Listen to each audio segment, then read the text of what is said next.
इस मनवा की शुरुआत हमारे मेन कैरेक्टर से होती है।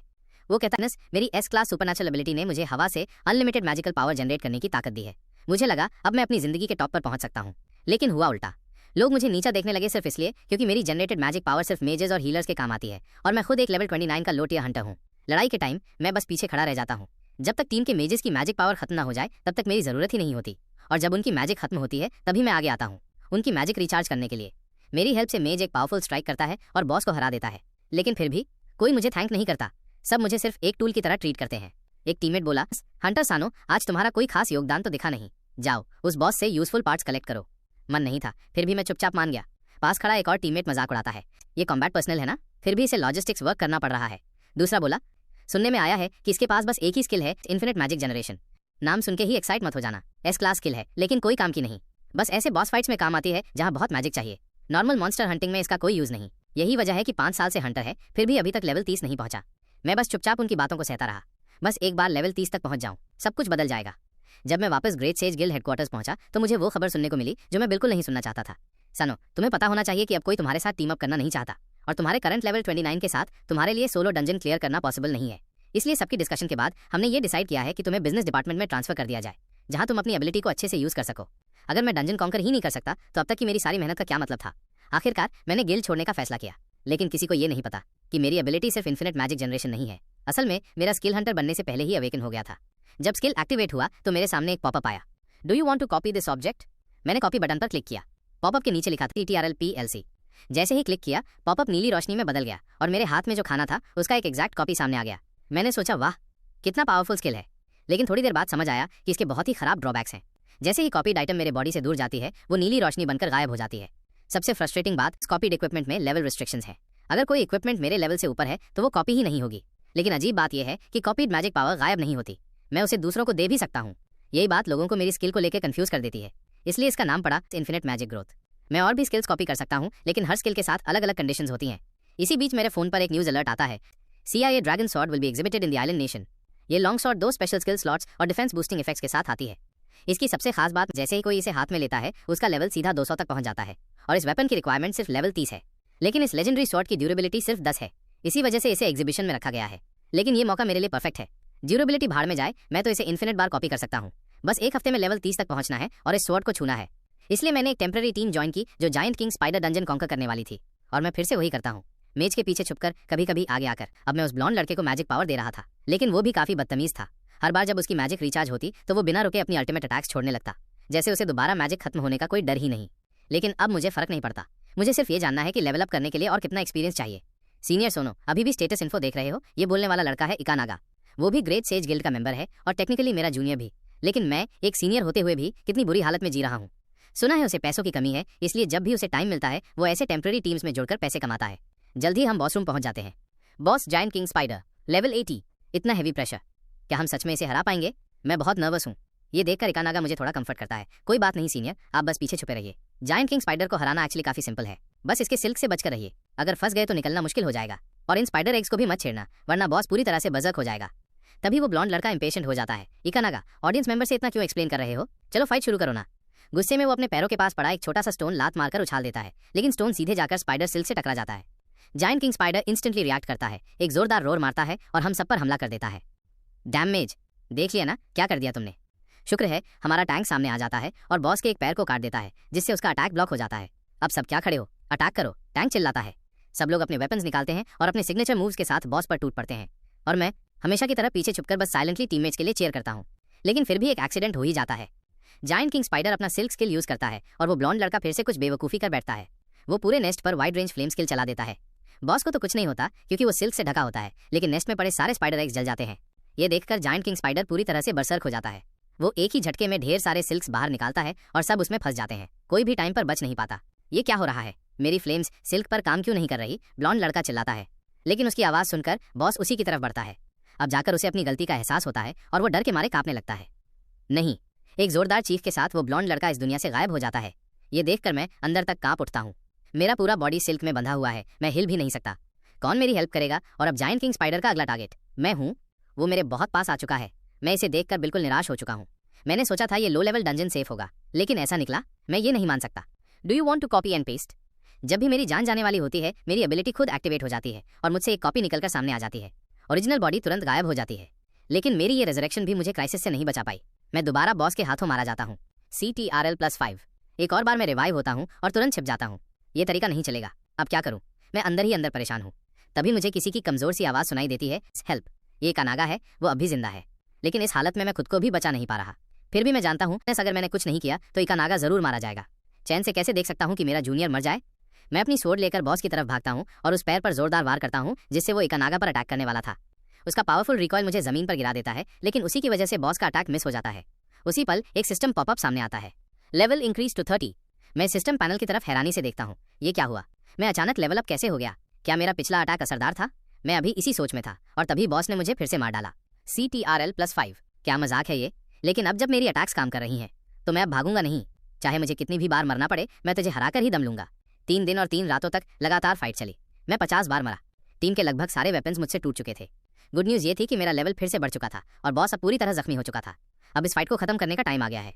मैं जल्दी से बॉस के सिल्क अटैक को डॉज करता हूँ। फिर जैसे ही वो दोबारा हमला करता है, मैं मौका पकड़कर उसके एक बड़े से पैर पर चढ़ जाता हूँ, अपनी स्वॉर्ड ऊंचे उठाता हूँ और पूरी ताकत से उसके सिर पर वार करता हूँ। मर जा। लेकिन मेरी स्वॉर्ड बीच में ही टूट जाती है। सस्ते कॉपीड आइटम्स का यही हाल होता है, भरोसे के लायक नहीं। मैं अपना बैलेंस खो देता हूँ और जमीन पर जोर से गिरता हूँ।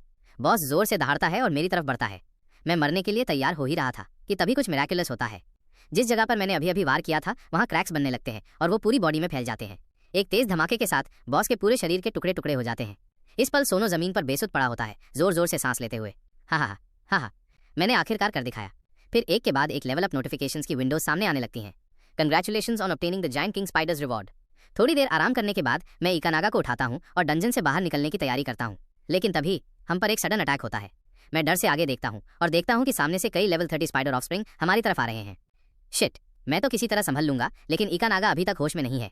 इतने सारे अटैक्स के सामने मैं बस अपने बॉडी से उसे बचा सकता हूँ। तभी जब ये छोटी स्पाइडर्स हम पर झपटने ही वाली थी, एक चमत्कार होता है। सबसे आगे वाली स्पाइडर 2 टुकड़ों में कट जाती है और एक फिगर अचानक मेरे सामने प्रकट होता है। सैकड़ों स्पाइडर्स उसकी तरफ दौड़ती हैं, लेकिन वो मिस्टीरियस इंसान बस अपना वेपन उठाता है। एक भयानक हेलफायर तुरंत ही सारी स्पाइडर्स को राख में बदल देता है। हेलफायर फायर मैजिक का हाईएस्ट लेवल है। पूरी दुनिया में कुछ ही लोग हैं जो इसे यूज कर सकते हैं।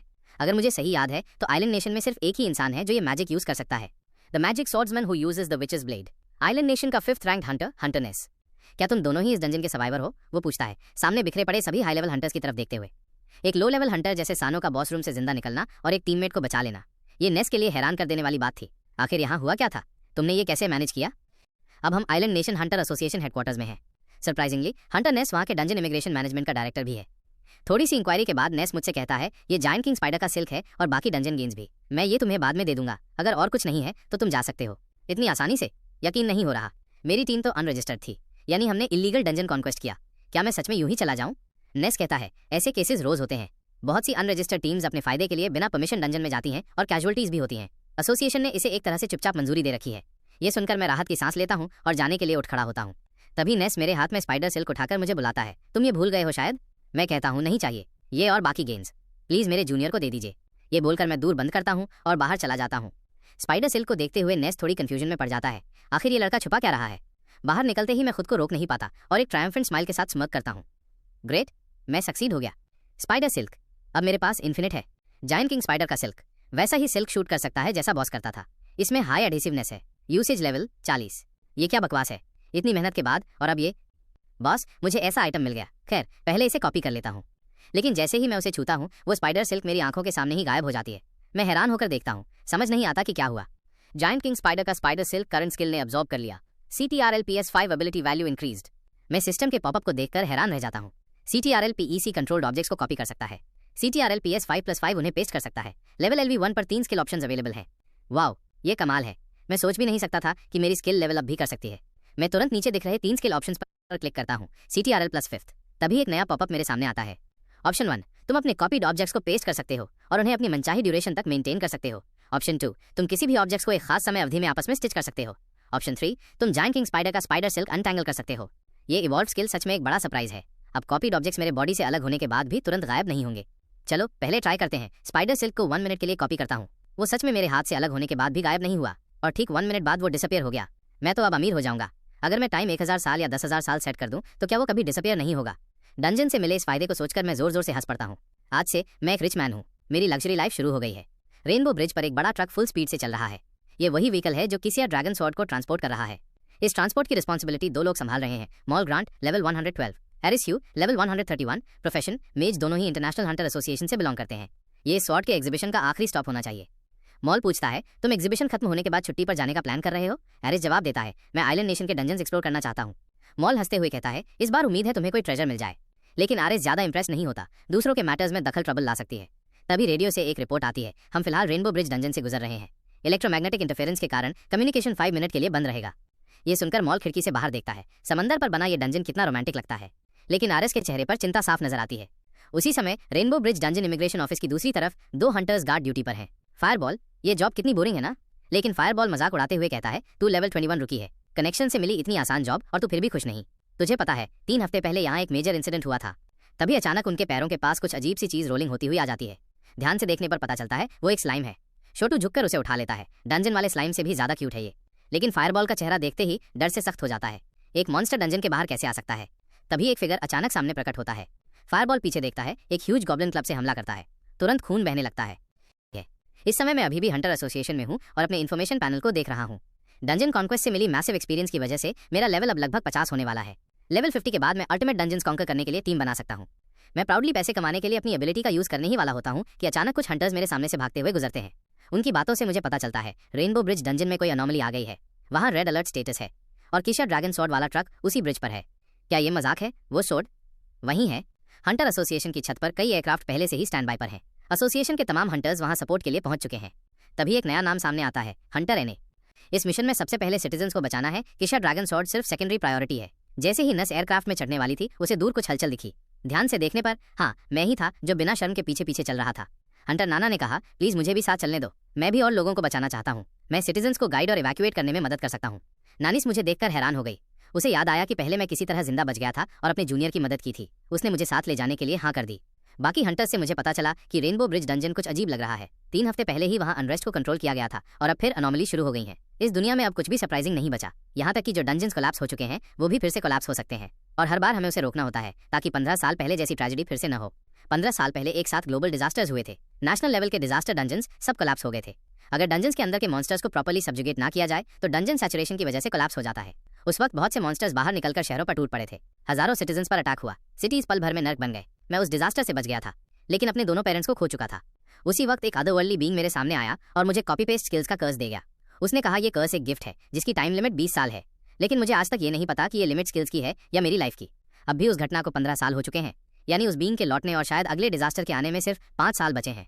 अब मुझे एक रास्ता मिल गया है स्ट्रॉन्ग बनने का। अगर मैं स्ट्रॉन्गेस्ट हंटर बन सका तो मैं अगले ग्लोबल डिजास्टर को रोक सकूंगा और अपने ऊपर लगे कर्स को भी हटा सकूंगा।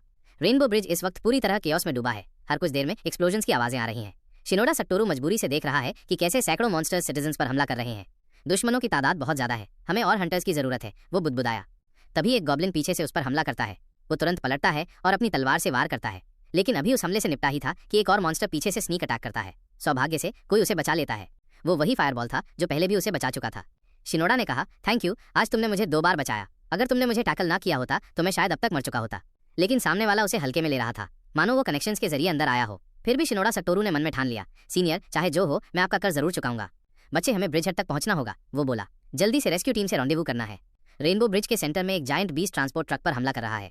वो लेवल 190 का जायंट बेयर है। एरीज, ये ट्रक वाकई सेफ है? मॉल ने चिंतित होकर पूछा। मॉल, मुझे तुम्हारी एंग्जाइटी समझ आती है। डोंट वरी, मेरी प्रोटेक्शन मैजिक हाईएस्ट लेवल की है, एरीज बोली। लेवल 400 मॉन्स्टर भी इसे तोड़ नहीं सकता। लेकिन तभी एक अनोमली होती है। पूरा ब्रिज हिलने लगता है। हर कोई डिसबिलीफ में उस सीन को देखता है। हाईएस्ट लेवल की डिफेंस भी अब बेबस लग रही थी। उसी वक्त हंटर एसोसिएशन का सपोर्ट एयरक्राफ्ट वहां पहुंचता है। इम्पॉसिबल, कोई बुदबुदाया। ये तो रेनबो ब्रिज डंजन का अल्टीमेट बॉस है। समंदर की सतह पर एक विशाल ड्रैगन लाइक मॉन्स्टर अचानक से प्रकट होता है। All units prepare to attack. अगले ही सेकंड बॉस ड्रैगन फायर छोड़ता है और पूरा ब्रिज उसकी आग में घिर जाता है। बॉस के सामने का बड़ा हिस्सा एक पल में गायब हो जाता है और सिर्फ वही बॉस समंदर की सतह पर खड़ा रह जाता है। मैं एयरक्राफ्ट से ये सीन देखकर डर गया। फिर वो बॉस ऊपर एयरक्राफ्ट को देखता है और मुंह खोलकर अगला हमला करने की तैयारी करता है। तेज सांसें निकलती हैं। अगले ही पल एयरक्राफ्ट जोरदार ब्लास्ट के साथ उड़ जाता है। सभी लोग जल्दी से कूद जाते हैं ताकि बच सकें। लेकिन अब क्योंकि डंजन बॉस सामने आ चुका है, पूरा प्लान बदल जाता है। अब सारे एसोसिएशन हंटर्स मिलकर बॉस को खत्म करने की तैयारी करते हैं। जल्द ही सभी एसोसिएशन हंटर्स एक जगह इकट्ठा हो जाते हैं। फिर नेस अपना मैजिक एक्टिवेट करता है। उसकी स्वॉर्ड की टिप से लगातार हेल फायर निकलती है। एक जोरदार चीख के साथ अनगिनत हेल फायर स्वॉर्ड की टिप से बाहर निकलती है और सीधे बॉस की तरफ बढ़ जाती है। उधर सोनो स्पाइडर सिल की मदद से सेफली लैंड करता है। उसका असली टारगेट अब ग्लेशियर ड्रैगन स्वॉर्ड है। रास्ते में सोनो को कई मॉन्स्टर की लाशें मिलती हैं, लेकिन कोई भी हंटर नहीं दिखता। वो थोड़ा कंफ्यूज होता है, तभी एक जोरदार आवाज आती है, जल्दी भागो। शिनोडा सटोरू अपने सामने मौजूद मॉन्स्टर से पूरी जान से लड़ रहा होता है। उसके पीछे फायरबॉल बुरी तरह घायल पड़ा है। वो चिल्लाता है, तुम जल्दी भागो, नहीं तो तुम भी मर जाओगे। लेकिन शिनोडा सटोरू अपने टीममेट को छोड़ने से इनकार कर देता है। साले, तुझे पता है क्यों low level monsters high level dungeon में आते हैं? क्योंकि वो हमेशा ग्रुप में आते हैं। उनके combined attacks high level monsters जितने डेंजरस होते हैं। अगर अभी नहीं भागे तो बहुत देर हो जाएगी। लेकिन अब बहुत देर हो चुकी होती है। सामने होते हैं वुल्फ डीमंस लेवल 15। इंडिविजुअली ये वीक होते हैं, लेकिन हमेशा ग्रुप में अटैक करते हैं। इनका ग्रुप अटैक किसी भी हाई लेवल मॉन्स्टर जितना स्ट्रांग होता है। उनके पीछे अनगिनत वुल्फ डीमंस की परछाइयां दिख रही थीं। शिनोडा सतोरू के चेहरे पर डर तो था, लेकिन कोई पछतावा नहीं। सीनियर ने मुझे बचाया था, अब मेरी बारी है। दूर खड़ा सोनो ये सीन देखता है और उसे वो पल याद आता है जब उसने अपने जूनियर को बचाया था। उसके कदम जो आगे बढ़ रहे थे अचानक रुक जाते हैं। इस वक्त वो सब वुल्फ डीमंस के बीच घिरे हुए हैं। शिनोडा सटोरू पूरी कोशिश कर रहा है, लेकिन मॉन्स्टर्स बहुत ज्यादा हैं। तभी जब एक वुल्फ डीमन उस पर झपटने ही वाला होता है, सोनो वक्त पर पहुंचता है और सीधे अपने बॉडी से उस डीमन को दूर फेंक देता है। वो पूछता है, तू ठीक है? शिनोडा सतोरू हैरान रह जाता है सोनो को देखकर, लेकिन उसका डर अभी गया नहीं था, क्योंकि अभी बहुत सारे वुल्फ डीमंस पास आ चुके थे। वो कहता है, thank you for your help, जल्दी भागो, इन वुल्फ डीमन से हाई लेवल हंटर्स भी नहीं निपट सकते। लेकिन सोनो बस शांत खड़ा रहता है और हल्की सी मुस्कान देता है। तो फिर तो सही है। शिनोडा सतोरू उसकी बात समझ नहीं पाता। सोनो अपने सामने सिस्टम पैनल कॉल करता है। सामने से वुल्फ डीमंस का झुंड उसकी ओर बढ़ रहा होता है, लेकिन वो बिल्कुल काम और कॉन्फिडेंट होता है। अगले ही सेकंड वो वुल्फ डीमंस के झुंड में गायब हो जाता है। शिनोडा सतोरू डर जाता है, लेकिन तभी उसे कुछ दिखता है। कई स्पाइडर सिल्क थ्रेड्स सारे वुल्फ डीमंस को जकड़ चुके होते हैं। फिर सोनो की फिगर उन डीमंस के बीच से बाहर निकलती है। वो कहता है, इफेक्ट तो काफी अच्छा है। स्पाइडर सिल्क और भी तेजी से सिकुड़ती है और डीमंस को पूरी तरह बांध देती है। ये पूरा सीन बेहद भव्य होता है और फिर सिस्टम की लेवल अप नोटिफिकेशन की आवाज सुनाई देती है। शिनोडा सतोरू सब कुछ देखकर शॉक में होता है। ये कौन सी स्किल थी, इतनी सारी मॉन्स्टर्स को एक बार में? लेकिन अब सोनो एक मुश्किल में फंस गया था। अगर मैंने इन्हें यहीं छोड़ा तो फिर से किसी मॉन्स्टर का शिकार बन सकते हैं, लेकिन मेरे पास अर्जेंट काम है, मैं इन्हें साथ नहीं ले जा सकता। क्या करूं? सिर्फ एक रास्ता है। सोनो फिर अपनी पॉकेट से एक रेड लिक्विड वाली बॉटल निकालता है। फायरबॉल को देते हुए वो कहता है, ये मिड लेवल पोशन है, इसे लेने से तेरी इंजरीज ठीक हो जाएंगी। फायरबॉल हैरान हो जाता है, तुम इतना कीमती चीज मुझे क्यों दे रहे हो? सोनो मुस्कुराता है, क्योंकि सीनियर का काम है जूनियर्स को सेफली वापस ले जाना। शिनोडा सतोरू इंस्टेंटली इमोशनल हो जाता है। थैंक यू सो मच, मैं जरूर तुम्हारा एहसान चुकाऊंगा। सोनो मुड़कर जाने ही वाला होता है, तभी अचानक रुकता है और हल्की सी हंसी के साथ कहता है, अगर एहसान चुकाना ही है तो ये बता दो, इंटरनेशनल हंटर एसोसिएशन की ट्रांसपोर्ट व्हीकल किस डायरेक्शन में है? मेरी सेंस ऑफ डायरेक्शन थोड़ी खराब है। ये सुनकर शिनोडा सटोरू बिल्कुल स्टन रह जाता है। उसे उम्मीद नहीं थी कि उसका सेवियर इतना कैजुअल हो सकता है। रेनबो ब्रिज के उस पार एक ग्रुप रहस्यमयी लोग तेजी से सेंटर की ओर बढ़ रहे थे। बॉस की अपीयरेंस बिल्कुल अनएक्सपेक्टेड है। अगर एक भी गलती हुई तो सब कुछ खत्म हो जाएगा और नेस और उन एसोसिएशन वालों की प्रायोरिटी बॉस को सब्जुगेट करना होगी, क्योंकि वही सबसे तेज तरीका है डंजन को शांत करने का। हम इसी मौके का फायदा उठाएंगे और क्या ड्रैगन स्वॉर्ड चुरा लेंगे। इस वक्त रेनबो ब्रिज के सेंटर में वो मॉन्स्टर जायंट बेयर अब भी पागलों की तरह अटैक कर रहा था। तभी एरीज ने एक और स्लीप स्पेल डाला और जायंट बेयर तुरंत जमीन पर गिर पड़ा, गहरी नींद में। फिर से सुला दिया। ऑब्वियसली एक हंटर है, लेकिन पैसिफिस्ट भी। उसी वक्त एक गोल लोहे की बॉल हवा में उड़ती हुई उनकी तरफ आई। सौभाग्य से मोल ने टाइम पर नोटिस किया और एक ही बार में उसे 2 हिस्सों में काट डाला। मुझे पता था तुम आओगे, उसने कहा। ये टूरिंग एग्जीबिशन के दौरान कई बार हो चुका है। बाहर आओ बैंडिट्स। अचानक अंधेरे से काले कपड़ों में लिपटे कई लोग बाहर निकल आए। शार्प सेंसेस, मैं सच में तुमसे एक फाइट करना चाहता हूँ। ये कहते हुए उनमें से एक आगे कूदा। मॉल ने तुरंत अपनी तलवार उठाई और ब्लॉक किया। गार्ड वर्क को हल्के में मत लेना, वो बोला और अपनी तलवार से वार किया, लेकिन सामने वाले ने आसानी से डॉज किया और पीछे हट गया। मॉल ने उसका पीछा किया। एरीज ने उसे रोकने के लिए आवाज लगाई, रुको, लेकिन बहुत देर हो चुकी थी। अचानक मॉल का बॉडी कंट्रोल चला गया और साथ में खून भी निकलने लगा। ये क्या हो रहा है मेरे साथ? वो बोला। एरीज तुरंत उसके पास दौड़ा। वो लोग पॉइजन पिल्स यूज करते हैं। जहर शरीर की मैजिकल पावर अब्सॉर्ब करने की एबिलिटी को ब्लॉक कर देता है। पॉइजन पिल्स तो इंटरनेशनल हंटर एसोसिएशन द्वारा बैंड है। एरीज जो आमतौर पर काम रहता था अब गुस्से में आ गया। मैं तुम्हें इसका पछतावा करवाऊंगा। उसने अपने हाथ में मैजिक एक्टिवेट किया, लेकिन कोई डैमेज नहीं हुआ। काले कपड़ों वाला आदमी हंसते हुए बोला, एक ऐसा मेज जो मैजिक यूज नहीं कर सकता उसे तो मर जाना चाहिए। वो एक बड़ा फायरबॉल बनाने लगा, लेकिन ठीक उससे पहले उसकी गर्दन एक ही झटके में कट गई। अटैक करने वाला और कोई नहीं, वही जायंट बेयर था। असल में एरीज का स्पेल ही उसे फिर से जगा गया था। ब्लैक क्लोथ लोग उस जायंट बेयर के सामने बौने लग रहे थे। एक जोरदार रोर के साथ जायंट बेयर ने उन सबको उड़ा डाला। ये देखकर उनका लीडर तुरंत भाग गया। मिस कैलकुलेशन, इस बार रिट्रीट करना ही बेहतर है। जायंट बेयर जिसने सारे ब्लैक क्लोथ लोगों को हटा दिया था अब धीरे धीरे एरीज और बाकी की ओर बढ़ने लगा। क्या तुम इसे फिर से सुला सकते हो? मॉल ने पूछा। अब मैं भी टॉक्सिन से प्रभावित हूँ, मेरी मैजिकल पावर ब्लॉक हो चुकी है। मॉल बोला, मैं जानता था तुम्हारी पैसिफिज्म कभी न कभी मुश्किल लाएगी, बस नहीं सोचा था कि वो दिन आज ही होगा। एरीज हल्के से मुस्कुराया, हाँ, लेकिन तुम मुझसे अलग हो। वो आगे बढ़ा, उसके हाथ में एक मैजिक सर्कल खुल गया। ये देखकर मॉल चिल्लाया, वापस आओ, तुम मर जाओगे। खून की उल्टी करते हुए एरीज ने जबरदस्ती मैजिक चैनल किया टॉक्सिन को तोड़ने के लिए। इससे उसे जबरदस्त दर्द हुआ, अब भी कोई फायदा नहीं। जैसे ही वो जायंट बेयर के पास पहुंचा, उसकी मैजिक खत्म हो चुकी थी। अब उसके सामने थे जायंट बेयर के नुकीले क्लॉज। आई एम सॉरी, उसने कहा। लेकिन तभी हजारों स्पाइडर सिल्क्स हवा में उभरे और जायंट बेयर के क्लॉज को जकड़ लिया। फिर वो पूरे मॉन्स्टर को जालों में लपेटने लगे। जायंट बेयर ने बहुत कोशिश की छूटने की, लेकिन नाकाम रहा। आखिर में वो एक डंपलिंग की तरह बंद गया और शांत हो गया। एरीज इस सीन को डिसबिलीफ में देखता रहा। ये सोनो की मास्टरपीस है। तीनों अभी अभी यहाँ पहुंचे थे। सोचा नहीं था कि ये सच में काम करेगा। लेकिन एरीज और मॉल सोनो के ग्रुप की अपीयरेंस से अलर्ट हो गए। उन्हें लगा ये भी बैंडिट्स हैं जो स्वॉर्ड चुराने आए हैं। सोनो ने समझाने की बहुत कोशिश की, लेकिन वो मानने को तैयार नहीं हुए। तभी शिनोडा सत्तोरू ने अपना आईडी दिखाया। हम आइलैंड नेशन हंटर एसोसिएशन से हैं और रेनबो ब्रिज डंजन की एंट्री और एग्जिट को मैनेज करते हैं। ये देखकर एरीज थोड़े शांत हुए। सोनो ने आगे बढ़कर फिर से हेल्प की और अपने पास से 2 मिड लेवल हीलिंग पोशंस। सबसे पहले अपनी इंजरीज ठीक करो। ये सुनकर एरीज और मोल ने थोड़ा रिलैक्स किया। तभी ऊपर आसमान में कई एयरक्राफ्ट उड़ते हुए दिखाई दिए। ग्रेट, नई सपोर्ट टीम्स आ गई हैं। अब तो हम बच गए। इस वक्त हंटर नेस अभी बॉस से लड़ रहा था। तभी बॉस ने अपना तीसरा फेज शुरू कर दिया। नेस ने तुरंत अपना अटैक रोक दिया। सावधान रहो, अब वाइड रेंज शॉकवेव आने वाला है। हमारी रीइंफोर्समेंट्स आ चुकी हैं। हमें सिटीजन्स को इवैक्यूएट कराने के लिए थोड़ा टाइम लेना होगा। क्या डंजन कोलैप्स अब शांत हो जाएगा? इसी बीच एक जानी पहचानी आवाज आई। हंटर नेस, बहुत टाइम बाद मिल रहे हैं। नया अराइवल था शिरोआकी मसाडो, लेवल 503, प्रोफेशन डार्क मेज। हंटर नेस ने पीछे मुड़कर हैरानी से देखा, तू यहाँ कैसे? लेकिन शिरोआकी कोई एक्सप्लेनेशन देने के मूड में नहीं था। उसने सीधा अपना मैजिक स्टाफ उठाया और बोला, मैजिक एक्टिवेट। एक ह्यूज मैजिक सर्कल बॉस के सामने हवा में चमकने लगा। ये देख नेस ने फौरन कहा, रुको, अगर तुम्हारा मैजिक उसे हरा नहीं पाया तो अंजाम बहुत भयानक हो सकते हैं। लेकिन शिरोआकी ने क्लियरली जवाब दिया, अगर ऐसी छोटी चीजों से डरेंगे तो कुछ हासिल नहीं कर पाएंगे। इस बार मुझ पर छोड़ दो। Dark lightning. उसके शब्द गिरते ही बॉस चारों ओर से काली बिजली से घिर गया और दर्द से चीखने लगा। ये देखकर नाना ने जोर से चिल्लाया, सब भागो। बॉस का मैसिव बॉडी जमीन पर गिरा और रेनबो ब्रिज तेजी से इधर उधर हिलने लगा। केओस के बाद ब्रिज बुरी तरह तबाह हो चुका था। जिंदा बचे सोनो ने एक लंबी सांस ली। सोचा था इस बार सच में मर जाऊंगा। नीचे टूटे हुए ब्रिज को देखकर लगा, अच्छा हुआ सब सेफ है। ट्रांसपोर्ट व्हीकल भी सही सलामत है। लेकिन जब उसने दूसरी तरफ देखा तो दंग रह गया। वहां एक रो में जायंट नुकीले दांत दिख रहे थे। वो इतना डर गया कि आवाज तक नहीं निकाल पाया। उसे डर था कि कोई हलचल हुई तो ये मॉन्स्टर जाग जाएगा। तभी शिरोआकी वॉइड के जरिए वहां उड़ता हुआ पहुंचा। उसे उम्मीद नहीं थी कि कोई बचा होगा। सोनो ने हैरानी से उसके चेस्ट पर लगी एम्बलम देखी। ये तो फ्यूचर गिल थी जो पूरे आइलैंड नेशन में तीसरे रैंक पर थी। शिरोआकी ने पास में बंधे हुए जायंट बेयर को देखा। उसने सिर्फ हल्के से स्पाइडर सिल्क को छुआ और सिल्क एक के बाद एक टूटने लगी। कुछ ही सेकंड्स में वो पूरा जायंट बेयर टुकड़ों में बट गया। सोनो ये सब देखकर शॉक्ड था। तभी उसे सिस्टम नोटिफिकेशन की आवाज आई। मैसिव लेवल अप प्रॉम्प्ट्स उसकी आंखों के सामने चमकने लगे। लेकिन जायंट बेयर को मारने के बाद भी कोई आइटम रिवॉर्ड नहीं मिला। शिरोआकी ने भी लेवल अप की आवाज सुनी और कहा, ये स्पाइडर सिल्क्स तुमने बनाई थी बच्चे, गलती से तुम्हारा रिवॉर्ड मैं ले गया। ये लो, वापस ले लो। मुझे दूसरों की चीजें चुराना पसंद नहीं। तभी एक और एस हंटर वहां पहुंच गई। उसे देखकर वो चौंकी और तुरंत बोली, हमें अभी के अभी यहाँ से निकलना होगा। अगर वो मॉन्स्टर जाग गया तो पूरे एरिया पर वाइड रेंज अटैक्स करेगा। सोनो ने पूछा, जब वो बेहोश है तो उसे अभी क्यों नहीं मार देते? उसने जवाब दिया, अनफॉर्चुनेटली वो पॉसिबल नहीं है। हाई लेवल बॉसेस के कई फेजेस होते हैं और रेड्स हर फेज के हिसाब से होती हैं। जब उसका हेल्थ एक तिहाई पर पहुंचता है तो वो अपनी अल्टीमेट स्किल यूज करता है। चाहे वो बर्सर्किंग हो या एरिया अटैक्स, सब कुछ फुल रेंज होता है। अभी हम बस तीसरे फेज में एंटर ही हुए हैं। बॉस के चारों ओर एक बैरियर बन जाएगा जो आसपास की मैजिक पावर अब्सॉर्ब करता है।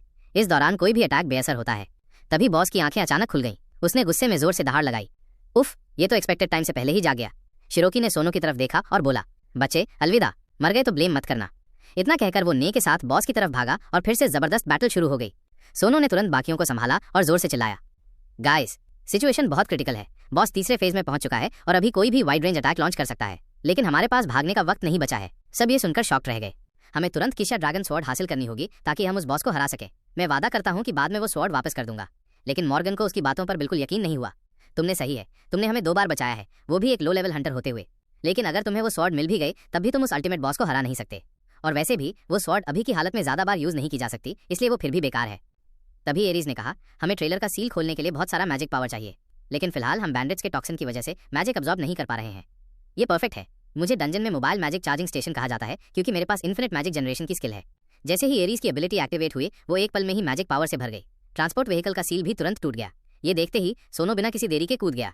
मैं वादा करता हूँ कि मैं तुम सबकी रक्षा जरूर करूंगा। एरीज चौंक कर बोली, तुम ऐसा क्यों कर रहे हो? मॉर्गन ने मुंह बनाते हुए कहा, उसे जायंट बेयर से बचाया पर मारा नहीं। शायद यही बात तुम्हें छू गई। सच में औरतों को समझना नामुमकिन है।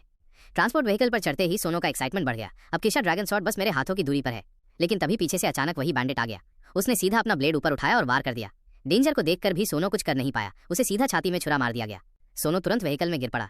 अब ये लेजेंडरी स्वॉर्ड बैंडिट के हाथ लग गई थी। बैंडिट ने ट्रेजर चेस्ट खोला। उसके अंदर एक पिच ब्लैक लॉन्ग स्वॉर्ड रखी थी।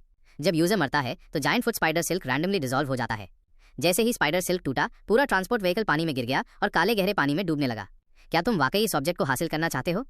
जब वो असैसिन स्वॉर्ड लेने गया तभी सोनो ने मौके का फायदा उठाया और पीछे से उसे सीधे एक स्वॉर्ड से छेद दिया।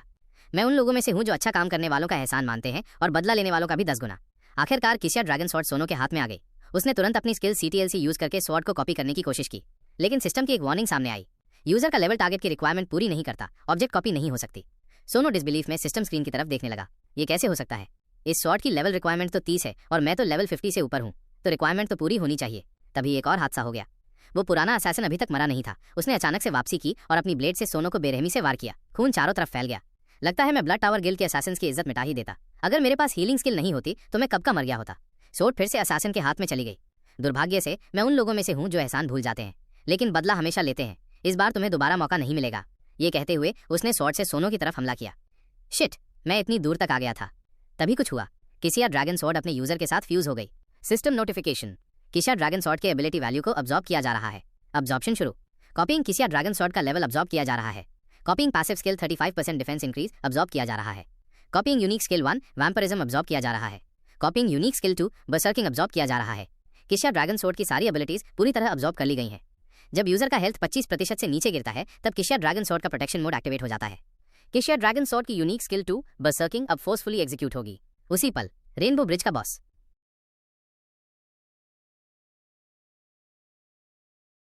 एक्टिवेट हो जाता है। किसिया ड्रैगन स्वॉर्ड की यूनिक स्किल 2 बर्सर्किंग अब फोर्सफुली एग्जीक्यूट होगी। उसी पल रेनबो ब्रिज का बॉस अपना अल्टीमेट स्किल इस्तेमाल करने ही वाला था। एक वाइड एरिया अटैक शुरू हो चुका था। हालत बहुत खराब थी। तभी अचानक समुद्र की गहराई से एक जबरदस्त एनर्जी बर्स्ट उठा जो सीधा बॉस के पूरे बॉडी को चीरता हुआ निकल गया। शिरोसाकी और अनासा हंटर ये सब देखकर हैरान रह गए। बॉस को सफलतापूर्वक हरा दिया गया। डंजन क्लियर हो गया। Island nation Hunter association. आज दोपहर 4 बजे रेनबो ब्रिज डंजन का आउटब्रेक हुआ जिससे भारी कैजुअलिटीज और तबाही हुई, लेकिन हंटर की मदद से डंजन को जल्दी पैसिफाई कर दिया गया। प्रेसिडेंट ने तुरंत वीडियो बंद कर दिया। सब लोग ऐसे चेहरे क्यों बना रहे हो? इस बार हमने बॉस को तो मार ही दिया ना? टाकुची ने कहा, पर मैंने सुना है कि रेनबो ब्रिज डंजन को तो बस 3 महीने पहले ही पैसिफाई किया गया था। शिनोडा बोला, चाहे पैसिफाई हो भी गया हो, ये फिर से इरप्ट हो सकता है। चुप हो जाओ तुम सब। प्रेसिडेंट गुस्से में बोले, आखिर तुम लोग मैनेजमेंट कैसे कर रहे हो जो इतनी जल्दी इरप्शन हो रहे हैं? पास में बैठी नेस हंटर को इन बहसों में कोई इंटरेस्ट नहीं था, लेकिन मुसीबत खुद चलकर उस तक आ गई। मैं बस ये जानना चाहता हूँ कि आमतौर पर अल्टीमेट बॉसेस को रिकवर होने में 5 महीने से ज्यादा लगते हैं, है ना? तो क्या नेस हंटर ने पहले झूठ बोला था? 3 महीने पहले तो कोई सक्सेसफुल स्ट्रैटेजी हुई ही नहीं थी। नेसे को जब लोगों ने शक की निगाहों से घूरा तो वो गुस्से में आ गई। एक जोरदार थप्पड़ के साथ उसने कॉन्फ्रेंस टेबल को एक ही हथेली से तोड़ डाला। जैसे ही टेंशन बढ़ने वाली थी, हंटर एसोसिएशन के प्रेसिडेंट ने बीच में आकर माहौल संभाला। माइनस, मेरे स्टाफ ने बदतमीजी की है, मैं उसकी तरफ से माफी मांगता हूँ, लेकिन ये याद रखना ऐसा रवैया जानलेवा हो सकता है। जब सामने वाला ग्रुप फिर भी नहीं माना तब नेस बोली, माइनस, कहते हैं सुनना कुछ और होता है, देखना कुछ और। मैं कुछ भी कहूँ तुम लोग मानोगे नहीं, तो सुनो। माइनस जो अभी शॉकवेव आया था वो उसी रेनबो ब्रिज बॉस को हराने का रिवॉर्ड था जो 3 महीने पहले मारा गया था। अगर भरोसा नहीं है तो मेरे बगल वाले से पूछ लो। और हाँ, इस बार के आउटब्रेक की वजह मैं खुद इन्वेस्टिगेट करूंगी। साथ ही जो गिल्ड इस नेग्लिजेंस की जिम्मेदार है उस पर भी एक्शन लिया जाएगा। तभी मूर और एरीज अंदर आए। हम इंटरनेशनल हंटर एसोसिएशन से हैं। हम सबको एक जरूरी बात बताने आए हैं। किसिया ड्रैगन स्वॉर्ड चोरी हो चुकी है। कृपया इस तलवार को रिकवर करने में हमारी मदद करें। रुको, मैंने सुना था जब तुम लोग अटैक हुए तो तुम लोगों ने खुद ही ट्रांसपोर्ट व्हीकल का सील अनलॉक किया था, क्योंकि हमने तुम्हारे हंटर्स की सहायता रिक्वेस्ट को एक्सेप्ट किया था। उस वक्त वहां मौजूद थे शिनोडा सटोरू, एक मेजर गिल्ड से, और सानो हंटर एसोसिएशन से। ये सुनकर सब चौंक गए। प्रेसिडेंट फुआ ने जल्दी से अपना फोन निकाला और सर्च किया, लेकिन सानो के बारे में कोई इन्फॉर्मेशन नहीं मिली। सिर्फ नेसे ही थी जो सानो की असली पहचान जानती थी। क्या सानो ने सच में तलवार चुराई? बिल्कुल नहीं। उसी समय क्लेशिया ड्रैगन स्वॉर्ड पहले ही उस असैसिन के हाथ में जा चुकी थी जिसने उसे बॉस के पीछे काम करने वाले कुरासाकी को सौंप दिया था। सिर्फ उस स्वॉर्ड को हाथ में लेना ही लेवल को 200% तक बढ़ा सकता है। उस लॉन्ग स्वॉर्ड के हैंडल पर बने रून्स यूजर को पहचानते हैं। डंजन आउटब्रेक करवाने के लिए सैकड़ों करोड़ खर्च करने के बाद भी कुरासाकी को कोई अफसोस नहीं था। माइनस फायदा तो हुआ। जैसे ही असैसिन पैसे लेकर जाने लगा, कुरासाकी ने उसे वहीं मार डाला। जितने कम लोग सीक्रेट जाने उतना बेहतर। किया ड्रैगन स्वॉर्ड की ड्यूरेबिलिटी 2 पॉइंट से घट गई। अब सिर्फ 8 पॉइंट बचे हैं। कुरासाकी ने हाथ में तलवार लेकर मुस्कुराते हुए कहा, माइनस, ये टूटने से पहले मजा आना चाहिए। दूसरी ओर सानो एक बुरे सपने से चौंक कर उठा। उसकी गर्दन पर बना निशान नीली रोशनी से चमक रहा था। कमबख्त, ये आवर ग्लास काउंटडाउन फिर एक्टिवेट हो गया। सनो को होश में आया देख शिनोडा सत्तोरू खुशी से बोला, माइनस, मैं डर ही गया था कि तुम कभी नहीं उठोगे सीनियर। फिर उसने सानो के बगल में खड़े एक लड़के की ओर इशारा कर कहा, माइनस, उससे ऐसे मत देखो, उसी ने तुम्हें बचाया है। वो ग्रेट सेज गिल्ड से कई हंटर्स को मोबिलाइज करके तुम्हें ढूंढ रहा था और फाइनली तुम्हें एक बीच पर बेहोशी की हालत में मिला। ओ हाँ, तुम शायद जानते नहीं हो, शिनोडा सत्तोरू असल में ग्रेट सेज गिल्ड के प्रेसिडेंट शिनोद शिरो का बेटा। ये नहीं हो सकता। हंटर एसोसिएशन प्रेसिडेंट का ऑफिस। सच में? तुमने अपनी आंखों से आनो हंटर की मौत देखी थी? हाँ, हमने खुद देखा था। अब जब वो वापस जिंदा आ गया है तो तुम हैरान नहीं हो। हंटर बनने के बाद मैंने इससे भी अजीब चीजें देखी हैं। कृपया कुछ हाई लेवल हंटर्स को इस मिशन में हमारी मदद के लिए असाइन कर दीजिए। तो फिर नेस हंटर इस ऑपरेशन में तुम्हारे साथ कोऑर्डिनेट करेंगे। क्या ड्रैगन स्वॉर्ड हर कोई यूज नहीं कर सकता? उस पर रून्स खुदे हैं जो यूजर का लेवल पहचान लेते हैं। मैं उन रून्स को महसूस कर सकता हूँ और ट्रैक कर सकता हूँ, और मुझे ये 1 घंटे पहले इस्तेमाल होते हुए महसूस हुआ था। चोरी होने से पहले इसकी ड्यूरेबिलिटी 10 थी, लेकिन अब कम हो गई है। हमें इसे ढूंढना होगा इससे पहले कि ये गायब हो जाए। 15 साल पहले आए उस बड़े डिजास्टर के बाद एरीज की माँ अचानक गायब हो गई थी। अब हमारे पास सिर्फ एक क्लू है कि यह ड्रैगन स्वॉर्ड वो एरीज की माँ की निशानी है। ये जानकारी एनए ने अभी तक इकट्ठा की है, लेकिन ना को पूरा यकीन है कि मो और एरीज दोनों कुछ सीक्रेट छिपा रहे हैं और सोनो हंटर 2 भी इस समय कुछ छिपा रहा है। तभी अचानक शिन नोटिसिरो एना के पास आया। वापस आने का प्लान है? मेजर गिल्ड्स तुम्हारा वेलकम करने के लिए तैयार हैं। एना ने शांति से जवाब दिया, मेजर गिल्ड्स को सिर्फ पैसे कमाने के लिए डंजन्स में जाने के बजाय प्रॉपर मैनेजमेंट के लिए कंपनीज एस्टैब्लिश करनी चाहिए। आज का रेनबो ब्रिज आउटब्रेक इंसिडेंट अगर पता चला कि ये नेग्लिजेंस की वजह से हुआ है तो मैं उन्हें जिम्मेदार ठहराऊंगी। इसीलिए वापस नहीं आना चाहती। एसोसिएशन में अभी भी बहुत से मैटर्स हैं जिन पर मुझे ध्यान देना है। शिन ने गहरी सांस ली। ठीक है, मेरी बेटी बड़ी हो गई है और अब अपने फैसले खुद लेना चाहती है। उसी समय सेंट्रल हॉस्पिटल की छत पर सोनो अकेला बैठा हुआ था, अपनी इन्फॉर्मेशन पैनल चेक कर रहा था। Sono level 76 + 200 levels, skill proficiency level 2, profession proficiency level 9। मैं किशा ड्रैगन स्वॉर्ड को कॉपी नहीं कर सका, लेकिन उसकी सारी एबिलिटीज मुझ में अब्सॉर्ब हो गई हैं, खासकर बर्सर्किंग। ये बहुत ज्यादा पावरफुल है। बर्सर्किंग, सभी यूजर एबिलिटी वैल्यूज और level double. Duration 1 minute, cool down 1 दिन। एक्टिवेशन कंडीशन, जब यूजर की हेल्थ 25% से नीचे हो जाए तो ये खुद ब खुद एक्टिवेट हो जाती है। इसने उस समय लेवल 400 से ऊपर के बॉस को सीधे मार दिया था। Boss defeated successfully, dungeon clearing reward प्राप्त हुआ। Boss skill shockwave curl plus C skill evolved. Shockwave absorb होकर इनहेरेंट वाइब्रेशन और इनहेरेंट वेव नाम की 2 स्किल्स में बदल गया। Giant foot spider silk skill अब लेवल 2 हो गई है। अब जब मैं जायंट फुट स्पाइडर यूज करता हूं तो साथ में इनहेरेंट वेव और वैम्पायरिज्म भी यूज कर सकता हूं। अब मेरी कॉपी पे स्किल इवॉल्व होकर अब्सॉर्ब और फ्यूज में बदल गई है। ये कमाल की बात है। लिफ्ट में बैठा सोनो खुद से हंस रहा था। एक छोटी बच्ची ने माँ से पूछा, ये अंकल को कुछ प्रॉब्लम है क्या? इनहेरेंट वाइब्रेशन, अभी टेस्ट किया, ये बहुत ज्यादा ताकतवर है। ये सोचते हुए सोनो के चेहरे पर एक डरावनी मुस्कान आ गई, जिससे लिफ्ट में बाकी लोग कांप गए। अंकल बहुत डरावने लगते हैं जब इनका दिमाग घूम जाता है। जैसे ही सोनो लिफ्ट से बाहर निकला, एक जानी पहचानी आवाज सुनाई दी। मैं बहुत खुश हूं कि तुम ठीक हो। जब भी खतरा हो तो तुरंत भाग जाने को कहा था, याद है ना? सोनो चुपचाप पास ही खड़ा होकर सुन रहा था कि नेस हंटर हॉस्पिटल में किससे मिलने आई है। दीदी सॉरी, आपको चिंता में डाल दिया ना। हंटर और शिनोडा सट्टोरू असल में भाई बहन हैं। सोनो ये सुनकर दंग रह गया, उसका मुंह खुला का खुला रह गया। भाई बहन कुछ देर बात करते रहे और फिर नेसे हंटर ने सोनो के बारे में पूछना शुरू किया। दूरी पर खड़ा सोनो तुरंत छुप गया। क्या उन्होंने पता लगा लिया कि मैंने हंटर एसोसिएशन का भेष लेकर तलवार चुराई थी?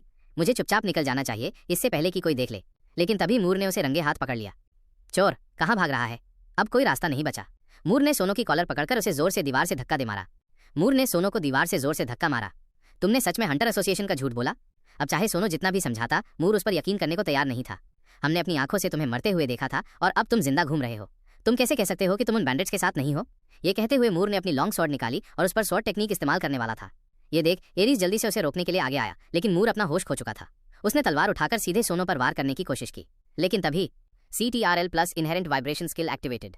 सोनो की उंगलियों से तेज लाइट निकली और जैसे ही वो ब्लेड की टिप से टकराई, पूरी तलवार शीशे की तरह टूटकर बिखर गई। मूर हैरान रह गया। उसकी आंखों के सामने उसकी लॉन्ग स्वॉर्ड टूट गई थी। उसी समय पास खड़े भाई बहन उस आवाज की तरफ खिंच गए और उन्होंने वो नजारा अपनी आंखों से देखा। रेनबो ब्रिज बॉस की स्किल शॉकवेव थी। क्या ये वही है जिसने बॉस को मारा था? 15 साल पहले दुनिया भर में एक साथ भयंकर डिजास्टर्स हुए थे। डंजन से ढेर सारे मॉन्स्टर्स बाहर आकर सीधे शहरों पर टूट पड़े थे। बहुत सारे नागरिकों पर हमला हुआ और शहर कुछ ही मिनटों में नर्क बन गए थे। अरिटा ने तब एक टूटे फूटे शहर के खंडहरों में एक इंटरडायमेंशनल बीइंग से मुलाकात की, जिसने अरिटा को एक स्पेशल एबिलिटी दी। शुरू में अरिता को लगा कि हंटर बनने के बाद उसे बस एक अजीब सी स्किल मिली है, Ctrl+Z, do you want to restore the object. जैसे कंप्यूटर में अंडू करते हैं, वैसे ही ये एबिलिटी किसी भी ऑब्जेक्ट को उसकी ओरिजिनल हालत में रिस्टोर कर सकती थी, जैसे बॉडी पर लगे जख्म। अरिता ने इसी स्किल से बहुत सारे टूटी चीजें ठीक की और थोड़ा बहुत पैसा भी कमाया। कभी कभी वो हीलर बनकर लोगों के जख्म भी ठीक करती थी, लेकिन वो इस अर्निंग से खुश नहीं थी। मुझे पैसे चाहिए, बहुत सारे पैसे, क्योंकि उस भयानक डिजास्टर के दौरान अरिता के माता पिता कोमा में चले गए थे। अरिता ने अपनी स्किल से उन्हें फिर से ठीक करने की कोशिश की, लेकिन इस स्किल को चलाने के लिए बहुत ज्यादा मैजिक पावर चाहिए थी। बिना मैजिक पावर के वो बस मामूली चोटें ही ठीक कर सकती थी। केवल हंटर्स ही खुद से मैजिक पावर अब्सॉर्ब कर सकते हैं। इसीलिए अरिता एक हंटर टीम में शामिल हो गई, जहां वो उनके लॉजिस्टिक्स संभालती थी और कभी कभी हीलर का काम भी करती थी। एक ऑर्डिनरी इंसान होने के नाते जिसने अवेकनिंग नहीं पाई थी, वो ऐसे था जैसे बिना हथियार के शेरों के बीच जाना, हर समय खतरे के बीच। लेकिन वो सिर्फ मैजिक पावर का एक हिस्सा पाने की कोशिश कर रही थी। फिर भी उसके साथी अक्सर उसका मजाक उड़ाते थे। एक बार एक डंजन रेड में उनकी टीम बुरी तरह से हार गई। सिर्फ अरिता ही जिंदा बची, वो भी बुरी तरह घायल। अपने मरते हुए साथियों के पास बैठी अरिता ने उन्हें हील नहीं किया, बल्कि आसपास गिरे हुए टीममेट्स के इक्विपमेंट्स उठाने लगी। मैं इस जिंदगी से थक चुकी हूँ। तभी वो आदमी उसके सामने आ गया। सुना है तुम्हें मैजिक पावर चाहिए, मेरे साथ कॉन्ट्रैक्ट कर लो, मेरा नाम कुरासाकी है। बस वहीं से अरिता सारा को वो अपने साथ ले गया। बाद में वो एक आइडल ग्रुप की मेंबर बन गई। मैं सच में तुमसे जेलस हूँ। तुम दिन में 3 बार इतना टेस्टी खाना खा सकती हो और फिर भी अपने फिगर को मेंटेन रखती हो। क्या ब्लेसिंग है ये। मुझे आज भी याद है जब मैंने तुम्हें पहली बार देखा था, तुम्हारे सामने एक लड़का मर रहा था, लेकिन तुम्हें उसकी चिंता नहीं थी। तुम बस उसका इक्विपमेंट उठा रही थी। तभी मुझे समझ आया कि हम दोनों एक जैसे हैं।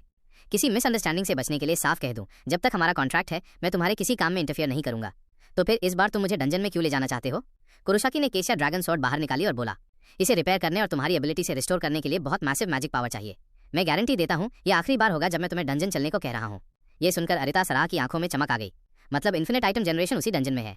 हाँ, हमने उसे ढूंढ लिया है। हमारा कॉन्ट्रैक्ट ये था कि तुम्हें ज्यादा डंजन में नहीं जाना पड़ेगा। लेकिन इस बार तुम्हें मेरे साथ आना होगा और ये आखिरी बार है। इसी दौरान सोनो और उसकी टीम ने एआर की सेंसिंग की मदद से उस जगह को ट्रैक किया जहां स्वॉर्ड का इस्तेमाल हुआ था। लगता है हम अब एक कदम और पास आ गए हैं। वैसे तुम सिर्फ तभी ओपोनेंट की लोकेशन सेंस कर सकते हो जब वो किशिया ड्रैगन स्वॉर्ड का इस्तेमाल करे। अगर ऐसे ही चलता रहा तो स्वॉर्ड की ड्यूरेबिलिटी खत्म हो जाएगी। सही है, मुझे याद है उस असैसिन ने कहा था कि वो ब्लड टावर गिल्ड से है, लेकिन मैंने कभी इस गिल्ड का नाम नहीं सुना। शायद ये कोई हिडन डार्क गिल्ड है। मैं एक ऐसे इंसान को जानता हूँ जो जरूर इस बारे में सब कुछ जानता होगा। थोड़ी देर में सभी फ्यूचर गिल्ड के हेडक्वार्टर्स पहुंच गए। टर्न्स आउट नासा जिसे लेकर आई थी वो और कोई नहीं बल्कि शिरोआकी था। फ्यूचर गिल्ड की रेपुटेशन भले ही सबसे बेहतरीन न हो, लेकिन ये देश की सेकंड लार्जेस्ट गिल्ड है। उनकी डंजन स्ट्रैटेजी, मैनेजमेंट और इंटेलिजेंस पूरी दुनिया में टॉप क्लास मानी जाती है। शिरोआकी ऑफिस में दाखिल हुआ और बोला, फ्यूचर गिल्ड की इन्वेस्टिगेशन के मुताबिक ब्लड टावर गिल्ड एक बेहद मिस्टीरियस ऑर्गेनाइजेशन है। लगता है इन दिनों उनकी नज़र गारगोयल स्नो माउंटेन डंजन पर है। ये डंजन 15 साल पहले डिस्कवर हुआ था और आज तक कोई भी इसे क्लियर नहीं कर पाया है। डेटा के अनुसार ये डंजन सबसे ज्यादा ट्रबलसम डंजन्स में फर्स्ट रैंक पर आता है। इसमें बस 2 स्ट्रैटेजी ग्रुप्स और एक कलेक्शन ग्रुप ही अब तक सर्वाइव कर पाए हैं। और इस डंजन में एक हिडन बॉस भी है, जायंट गारगोयल। उस बॉस को हराने पर एक हिडन रिवॉर्ड मिलता है जिसे जायंट्स हार्ट या फिर इन्फिनिट जनरेशन कहा जाता है। इन्फिनिट जनरेशन मुझे इसकी जरूरत नहीं है, लेकिन ये एक बहुत ही पावरफुल आइटम है। लेकिन इसका किशिया ड्रैगन स्वॉर्ड से क्या कनेक्शन है? क्या वो लोग इस स्वॉर्ड की मदद से बॉस को हराना चाहते हैं? इस डंजन को क्लियर करने के लिए वो सीक्रेटली डार्क सिल्क पर रिक्रूटमेंट कर रहे हैं। Notice, recruiting gargoyle snow mountain strategy group, members 30, level 90 and above, recruiter blood tower guild. इनका बिहेवियर बहुत ही घटिया है। ये अक्सर डंजन एक्सपीडिशन टीम्स पर छुपकर अटैक करते हैं और उनके आइटम्स लूट लेते हैं। ये गिल्ड पूरी तरह से अंधेरे में काम करती है। तभी नाना आगे आई और बोली, अब जब आपके पास जायंट्स हार्ट प्रोजेक्ट है तो क्या आप खुद गारगोयल स्नो माउंटेन को स्ट्रैटेजी करने जा रहे हैं? हमें तुरंत निकलना चाहिए। नाना ने शिरोकी से पूछा, शिरोआकी क्या तुम्हारे पास कोई स्ट्रैटेजी ग्रुप है जिसे अभी मोबिलाइज किया जा सके? शिरोआकी ने मन ही मन गुस्से में कहा, साली इस औरत की वजह से मैं इस चक्कर में फंस गया। फिर भी शिरोआकी ने बड़ी अनिच्छा के साथ अपनी स्ट्रैटेजी ग्रुप को स्नो माउंटेन ले जाने का फैसला कर लिया। सोनो और बाकी सभी को भी साथ ले जाया गया। Gargoyle snow mountain, rock giants, level 40, low attack power, लेकिन बहुत बड़ी संख्या में मौजूद। जब तक इनका कोर डिस्ट्रॉय ना किया जाए ये खुद को बार बार रीजनरेट कर सकते हैं। ये मॉन्स्टर्स भले ही लो लेवल हैं, लेकिन इनकी संख्या बहुत ज्यादा है और कोर टूटे बिना ये इन्फिनिट रिस्पॉन कर सकते हैं। इसी वजह से ये बहुत ज्यादा परेशान करने वाले हैं। शिरोआकी चिढ़ते हुए बोला, मुझे सच में इस नर्क जैसी जगह पर नहीं आना था। शियासाकी ने अपने हाथ में मैजिक स्टाफ उठाया। तुरंत ही बड़ी संख्या में गारगोयल्स उड़ने लगे। डार्क मैजिक फिर से एक्टिवेट हुई और सारे गारगोयल्स हवा में इकट्ठा हो गए। एक्सप्लोड। अगले ही पल एक जोरदार एक्सप्लोजन हुआ और सारे गारगोयल्स एक झटके में मलबे में बदल गए। शिरोआकी ने पीछे खड़े अपने साथियों की ओर मुड़कर कहा, जो कोर्स नीचे गिरे उन्हें डिस्ट्रॉय करना मत भूलना। फ्यूचर गिल्ड के हंटर्स ने शिरोआकी की प्रेजेंस के चलते अब खुद को रिलैक्स महसूस किया। इतना ईजी लग रहा है। शिरोकी अपनी डार्क मैजिक की मदद से लगातार मॉन्स्टर्स को खत्म कर रहा था। दूरी पर खड़ा सोनो ये सब देखकर चुप रह गया। जो इतना अपोज कर रहा था अब सबसे ज्यादा एक्साइटेड वही लग रहा है।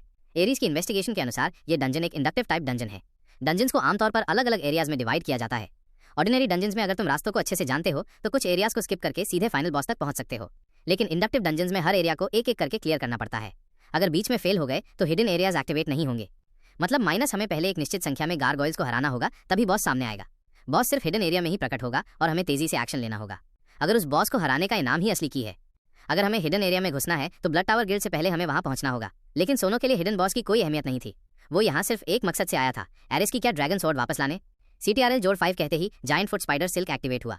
अचानक ही अनगिनत स्पाइडर सिल्क गारगोयल्स के चारों तरफ लिपट गए। CTRL जोड़ 5 के साथ ही इनहेरेंट वेव भी एक्टिवेट हो गया और देखते ही देखते गारगोयल्स चकनाचूर हो गए। सोनो ने एक कूल पोज में खड़े होकर अपना जादू दिखाया। Real man never look back at explosions. Eris ने आइस मैजिक का इस्तेमाल किया और आगे के सारे गारगोयल्स को इंस्टेंटली फ्रीज कर दिया। मूर के स्लैशिंग अटैक्स के साथ मिलकर उन्होंने आसानी से इन मॉन्स्टर्स को हरा दिया। लेकिन गारगोयल्स काफी ट्रबलसम थे। कई हंटर्स अब भी उनसे पार नहीं पा सके और बुरी तरह से घायल हो गए। तभी ननीस वहां टाइम पर पहुंची। एक ही बार में गारगोयल का हाथ काट दिया, फिर अपनी हथेली उठाकर शॉकवेव चार्ज की और एक ही बार में उस गारगोयल को पाउडर बना दिया। इसके बाद वो उन घायल हंटर्स से पूछने लगी कि कोई सीरियसली इंजर्ड तो नहीं। तभी उसकी नजर एक जानी पहचानी फिगर पर पड़ी। शिनोडा सतोरू, तुम यहाँ क्या कर रहे हो? ये लड़का नानिस का छोटा भाई था। शिनोडा सतोरू ने जवाब दिया, मैं क्यों नहीं आ सकता? मैं यहाँ ऑफिशियल मेंबर हूँ, सोनो सेनपाई को सपोर्ट करने के लिए आया हूँ। नानिस चौंक गई, क्या बकवास कर रहे हो तुम? टर्न्स आउट जब सोनो ने डंजन स्ट्रैटेजी की प्लानिंग की थी तब शिनोडा सतोरू जमीन पर लेट गया और जिद करने लगा कि मुझे भी जाना है, मुझे भी जाना है। क्या होगा अगर सोनो सेनपाई फिर से अकेले रास्ता भटक जाएं? मैं गाइड कर सकता हूँ। सोनो ने मजबूरी में हाँ कर दी, लेकिन एक शर्त रखी, तुम सिर्फ मेरी टीम के मेंबर बनकर ही आ सकते हो। ये सुनकर नी को हेडेक हो गया। 2 लो लेवल हंटर्स एक रुकी टीम बनाकर क्या करने चले हैं? लेकिन शिनोडा सतोरू ने सोनो की तरफदारी की। सोनो सेनपाई को अंडर एस्टिमेट मत करो। मैंने खुद देखा है जब उन्होंने रेनबो ब्रिज डंजन के बॉस को 2 टुकड़ों में काट दिया था। पिछले कुछ दिनों की घटनाओं को याद करके लगता था कि ये मुमकिन हो सकता है, लेकिन उसने ऐसा किया कैसे? दूसरी तरफ ब्लड टावर गिल्ड भी तेजी से गारगोयल्स को साफ कर रहा था। कुरोसाकी और आरिता सारा एक केव एंट्रेंस के पास आराम कर रहे थे। हमें इन छोटे मोटे फाइट्स में हिस्सा लेने की जरूरत नहीं है, रता बोली। बस स्टेल्थ स्किल्स से स्ट्रैटेजी ग्रुप में छिपे रहो।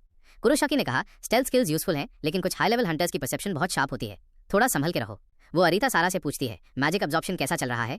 ये एक हाई ग्रेड मैजिक ट्रांसमीटर है, अरिता बोली। बहुत महंगा है, इसे पूरा चार्ज करने के लिए 100 लो लेवल मॉन्स्टर्स को हराना होगा। रेनबो ब्रिज डंजन में मैंने 10 ऐसे इस्तेमाल किए थे ताकि उसे आउटब्रेक स्टेट में बदला जा सके, लेकिन किशिया ड्रैगन स्वॉर्ड को रिस्टोर करने के लिए इससे 2 गुना चाहिए। तो तुम इस स्वॉर्ड को रिस्टोर करके हिडन बॉस को हराना चाहती हो?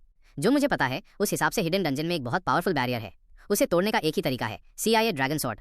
कुरासाकी ने मुस्कुराते हुए कुछ नहीं बताया, तुम बस वो करो जो मैंने कहा है, बाकी डिटेल्स की चिंता मत करो। अरीता बोली, तुम्हारी आंखें बहुत स्कैरी लगती हैं, लेकिन जब तक ये कॉन्ट्रैक्ट है मुझे फर्क नहीं पड़ता कि कुरासाकी क्या करती है, मुझे बस इन्फिनिट जनरेशन आइटम चाहिए। अगर उससे मुझे उतनी मैजिक पावर मिल जाए कि मैं अपने पेरेंट्स को वापस ला सकूं तो मैं कुछ भी करने को तैयार हूं। जब उन्होंने करीब 200 गारगोइल्स को हराया तभी एक म्यूटेशन हुआ, जमीन फटने लगी और चारों तरफ गारगोइल फ्रैगमेंट्स उड़ने लगे। अंधेरे में से एक डरावना मॉन्स्टर उनकी तरफ घूर रहा था। फिर वो सामने आया, एक विशाल monster, curve ball gargoyle snow mountain boss, level 150। Boss ने अपना बड़ा सा हाथ सबकी तरफ बढ़ाया। डैम इट, ये बॉस तो बहुत बड़ा है। तभी शिरोसाकी आगे आया, उसने डार्क मैजिक का इस्तेमाल किया और एक ही बार में बॉस को टुकड़ों में तोड़ डाला। वाह अमेजिंग, एक ही बार में खत्म कर दिया। बस एक ही बार था, लेकिन अगले ही सेकंड बॉस का कोर सामने आया और तेजी से उस जगह गिरा जहां पहले गारगोइल की बॉडी थी। आसपास का सारा मलबा धीरे धीरे कोर की ओर खिंचने लगा। वहां मौजूद 2 हंटर्स डर के मारे एकदम जम गए। अब तक बॉस लगभग पूरी तरह से रिकवर हो चुका था। ओह नो, शिरोसाकी ने तुरंत फिर से डार्क मैजिक यूज किया और बॉस को फिर से चकनाचूर कर दिया, लेकिन कोर अभी भी सही सलामत था। तभी सोनो ने मौका देखा और सीधे जायंट फुट स्पाइडर सिल्क का यूज करके कोर को जकड़ने की कोशिश की। अनगिनत स्पाइडर सिल्क कोर के चारों ओर लिपट गए, लेकिन उनकी स्पीड और ताकत इतनी नहीं थी कि बॉस की रिकवरी को रोक सके। अब सामने खड़ा बॉस पहले से भी ज्यादा पावरफुल लग रहा था। शिट, हर रिकवरी में ये आसपास के गारगोइल के मलबे को अब्सॉर्ब कर रहा है, हमें जल्दी कुछ करना होगा। उसी वक्त नाना ने अपना स्पीयर हेल फायर से घुमाया और सीधे बॉस पर चार्ज किया, लेकिन कोई असर नहीं हुआ। डैम इट, कोर मेल्ट नहीं हो रहा। मुझे पता था, तू खुद को बहुत बड़ा समझता है ना, लेकिन असली मुश्किल तो यही मिडिल बॉस है। इस डंजन रेड की सबसे खतरनाक बात यही है, बॉस को ट्रिगर करने की कंडीशन है कि कुछ तय संख्या में गारगोइल्स को हराया जाए, लेकिन उसी वक्त बॉस खुद को गारगोइल के मलबे से रिपेयर भी कर सकता है। इसीलिए इंडक्टिव डंजन्स इतने डरावने होते हैं। आम हंटर टीम तो या तो भाग चुकी होती या पूरी तरह खत्म हो चुकी होती। ये तो किसी ऑर्डिनरी डंजन के फाइनल बॉस के बराबर है। इसे हराने के 2 ही रास्ते हैं, या तो कोर को पूरी तरह डिस्ट्रॉय कर दो या सारे गारगोइल डिब्री को मेल्ट कर दो, लेकिन ये काम बहुत भारी है। कुछ ही वारों में नासा पूरी तरह पसीने से भीग चुकी थी और बॉस फिर से उसके पीछे जिंदा हो गया। नानाचे ने शेयर विल पावर से पलटकर फिर से हेलफायर यूज किया और सारा मलबा जला दिया। सोनो साइड में खड़ा ये सब घबराहट से देख रहा था। अगर वो क्या ड्रैगन स्वॉर्ड यूज करता तो बड़ी आसानी से सब खत्म कर सकता था, लेकिन ऐसा करने पर एरीज और बाकी लोग देख लेते। तभी सोनो को कुछ याद आया, उसने सिस्टम स्पेस से एक आइटम निकाला, जायंट बेयर्स फुट। स्किल 1, किसी भी ऑब्जेक्ट को एक समय तक कंट्रोल कर सकता है। स्किल 2, किसी भी ऑब्जेक्ट के अंदर घुसकर उसे डैमेज दे सकता है।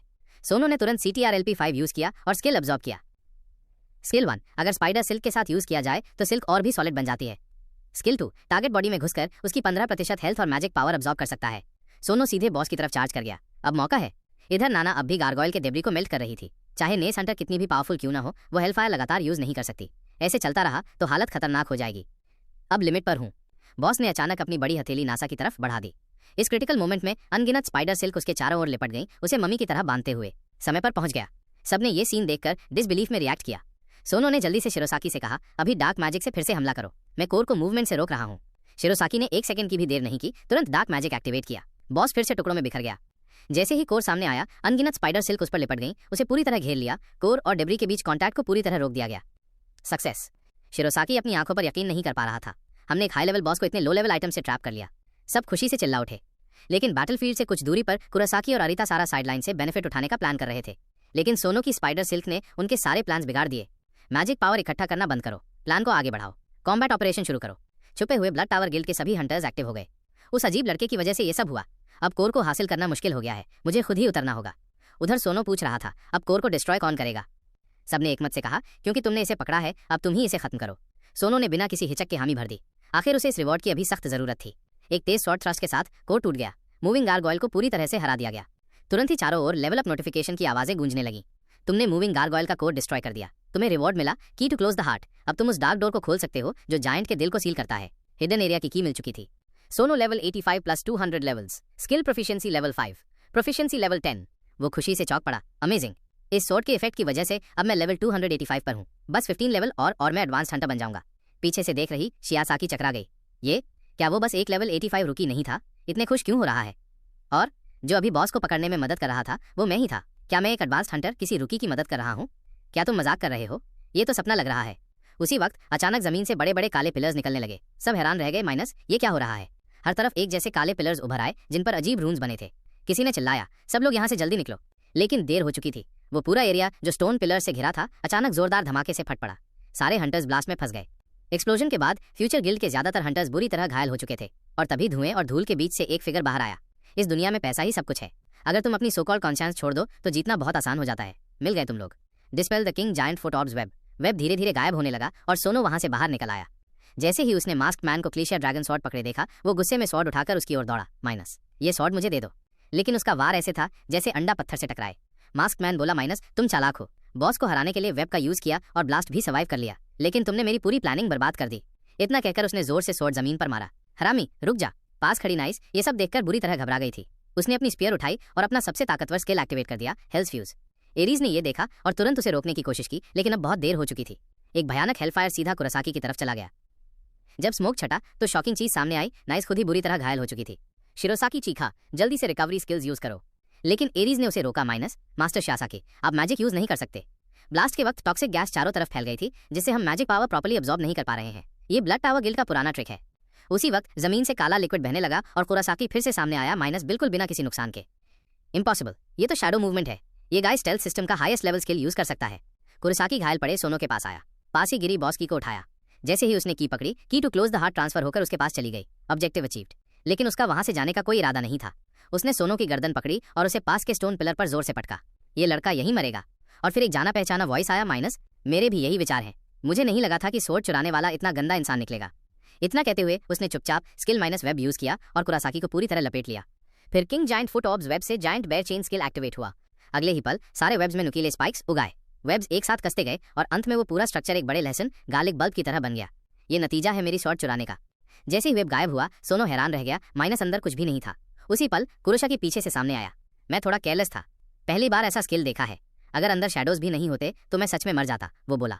फिर उसने एक फेटल ब्लो देने की तैयारी की और पूछा, तुम्हें मेरा निकनेम पता है? सब मुझे मूविंग मैजिक चार्जिंग स्टेशन कहते थे। पहली बार इसे इस तरह यूज कर रहा हूँ, पर कोई दिक्कत नहीं होनी चाहिए। क्या ये तुम्हारे आखिरी वर्ड्स हैं? अलविदा। तभी चिरोसाकी ने अचानक अपने अंदर एंडलेस मैजिक पावर महसूस की। उसे समझ नहीं आया कि क्या हो रहा है, लेकिन ये सही मौका था। चलो ब्लड टावर गिल्ड का अंत कर ही दूं। एक दम में हवा में एक ह्यूज लाइट ऑर्ब कंडेंस हुआ। कुरासाकी कंफ्यूजन में देख रहा था। ये तो शिरोआकी का वाइड एरिया मैजिक है। उसे इतनी बड़ी स्केल मैजिक रिलीज करने की मैजिक पावर कहाँ से मिल गई? मेरी शैडो मूवमेंट भी काउंटर हो रही है। मैं एस्केप नहीं कर सकता। ये प्रॉब्लम बन रही है। अब बस एक ही तरीका बचा है। वो बोला, सेरा नाउ। रॉजर दैट, सेरा ने जवाब दिया। तुरंत ही एता सेरा के चारों ओर रखे सभी बॉक्सेस खुल गए। अनकाउंटेबल मैजिक पावर उन बॉक्सेस से निकलकर हवा में कंडेंस होकर एक ह्यूज मैजिक ऑर्ब में बदल गए। CTRL plus restore the gargoyle snow mount maze to its initial state. अचानक पूरा स्नो माउंटेन तेज हवाओं के साथ डरावनी एयर करंट से भर गया। शुक्र है शिरोआकी ने एक बैरियर एक्टिवेट कर दिया था, जिससे सब सेफ थे। हवा की तेजी के साथ गार्गोइल का टूटा हुआ डेब्री फिर से एक जगह जमा होने लगा और आखिरकार वो फिर से रिवाइव हो गए। ये क्या हो रहा है? क्या मजे को दोबारा इनिशियलाइज कर दिया गया है? अब चारों तरफ से डेंस गार्गोइल स्वॉर्म्स बाहर निकलने लगे। एक ह्यूज गार्गोइल ने अपना फिस्ट कसा और सीधा शिरोआकी की ओर अटैक किया। चाककर आ गया। अभी भी चारों तरफ वो पॉइजन गैस है जो मैजिक पावर अब्सॉर्ब करने में प्रॉब्लम बना रही है। मुझे बैरियर से सबको बचाना होगा, लेकिन ऐसे में मैं गार्गोइल से लड़ नहीं पाऊंगा। इस बैरियर के अंदर ही हम सब खत्म हो सकते हैं। शिरोआकी उलझन में था। तभी एन आगे बढ़ा और एक जबरदस्त हेल फायर से उस गार्गोइल को हिट कर दिया। शिरोआकी हैरान रह गया। हंटर नानास ने कहा, तुम हैरान हो कि मैं अभी भी मैजिक पावर यूज कैसे कर रहा हूँ? क्या तुमने हंटर सोनो की बात नहीं सुनी? Moving magic charging station infinite magic power generate कर सकता है और उसे कंपेनियंस के साथ शेयर भी कर सकता है। ये हंटर सोनो की यूनिक स्किल है। शिरोआकी चौंकते हुए बोला, इम्पॉसिबल। ऐसा सिर्फ मेज टाइप हंटर्स ही कर सकते हैं और सोनो तो मेज है ही नहीं। मुझ जैसे और हंटर नानास जैसे हाई लेवल हंटर्स को मैसिव मैजिक पावर चाहिए होती है स्किल्स एक्टिवेट करने के लिए। और अब तो सिर्फ मैं नहीं बल्कि सारे मेंबर्स की मैजिक पावर इंस्टेंटली भर चुकी है। मैंने कभी नहीं सुना कि कोई स्किल इन्फिनिट मैजिक पावर दे सकती है। अगर ये सच है तो हमें जायंट्स हार्ट की जगह सीधे उसे अपनी गिल्ड में बुलाना चाहिए। ब्लड टावर गिल्ड मेज को इनिशियलाइज कर सकती है, ये तो हमने सोचा भी नहीं था। अब समझ आता है कि रेनबो ब्रिज मेज इतने कम टाइम में बार बार क्यों राइड कर रहा है। अब सवाल यह है कि वो इस एबिलिटी को कितनी बार यूज कर सकते हैं। मुझे लगता है बार बार नहीं, शायद कुछ टाइम के अंदर दोबारा नहीं कर सकते। और अभी तक हमें हिडन मजे भी नहीं मिला। जरूर कोई हिडन कंडीशन है जो हमें पता नहीं। उन्होंने कुछ ऐसा किया होगा जिससे हिडन मेज की अपीयरेंस प्रोबेबिलिटी 100% हो गई हो। लेकिन ये बात अजीब है, ओरिजिनल स्नो माउंटेन की कंपैरिजन में गार्गोइल्स की संख्या कम लग रही है। खैर, पहले इनसे जल्दी निपटना होगा और ब्लड टावर गिल्ड को पकड़ना होगा। और हंटर सोनो का क्या?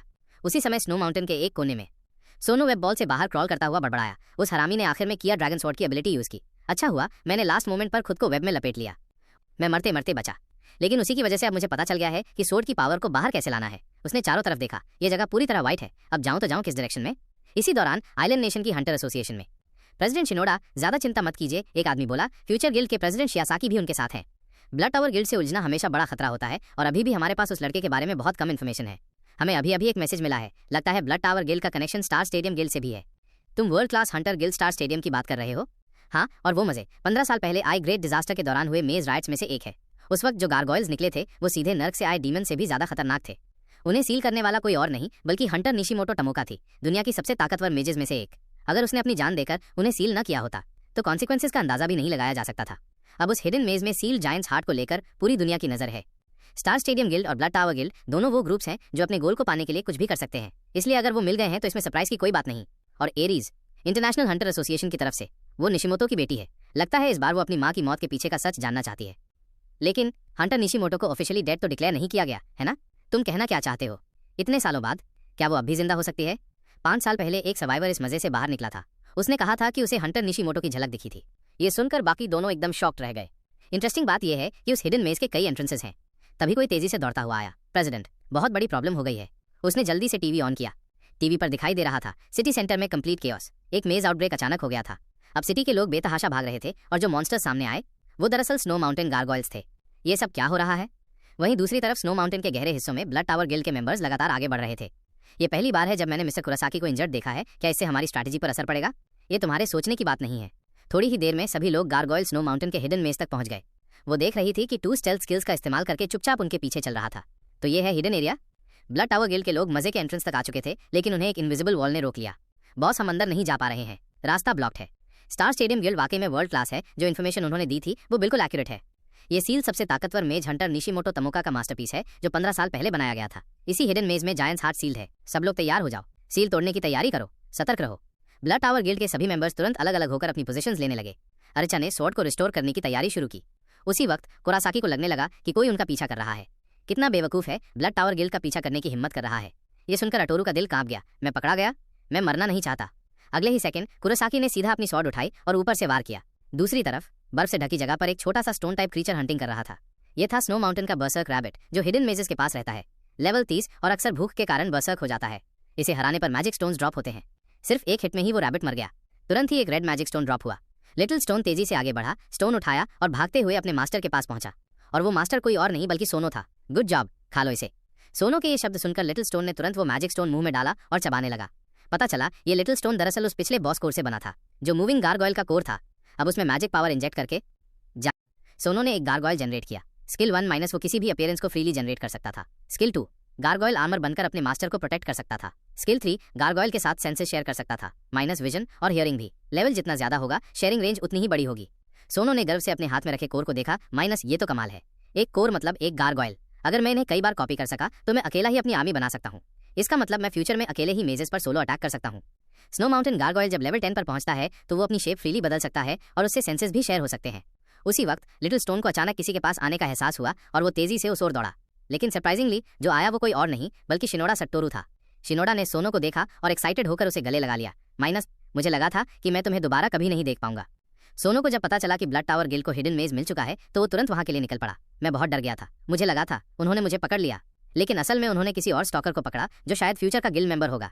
उनके साथ एक लड़की भी थी जो बड़ी अमाउंट में मैजिक पावर कलेक्ट कर रही थी। फिर उन्होंने कोई रिचुअल शुरू किया। मजे की इनिशियलाइजेशन उसी ने की थी। मैंने उसे रोकने की सोची, लेकिन उस समय मैं बहुत डर गया था।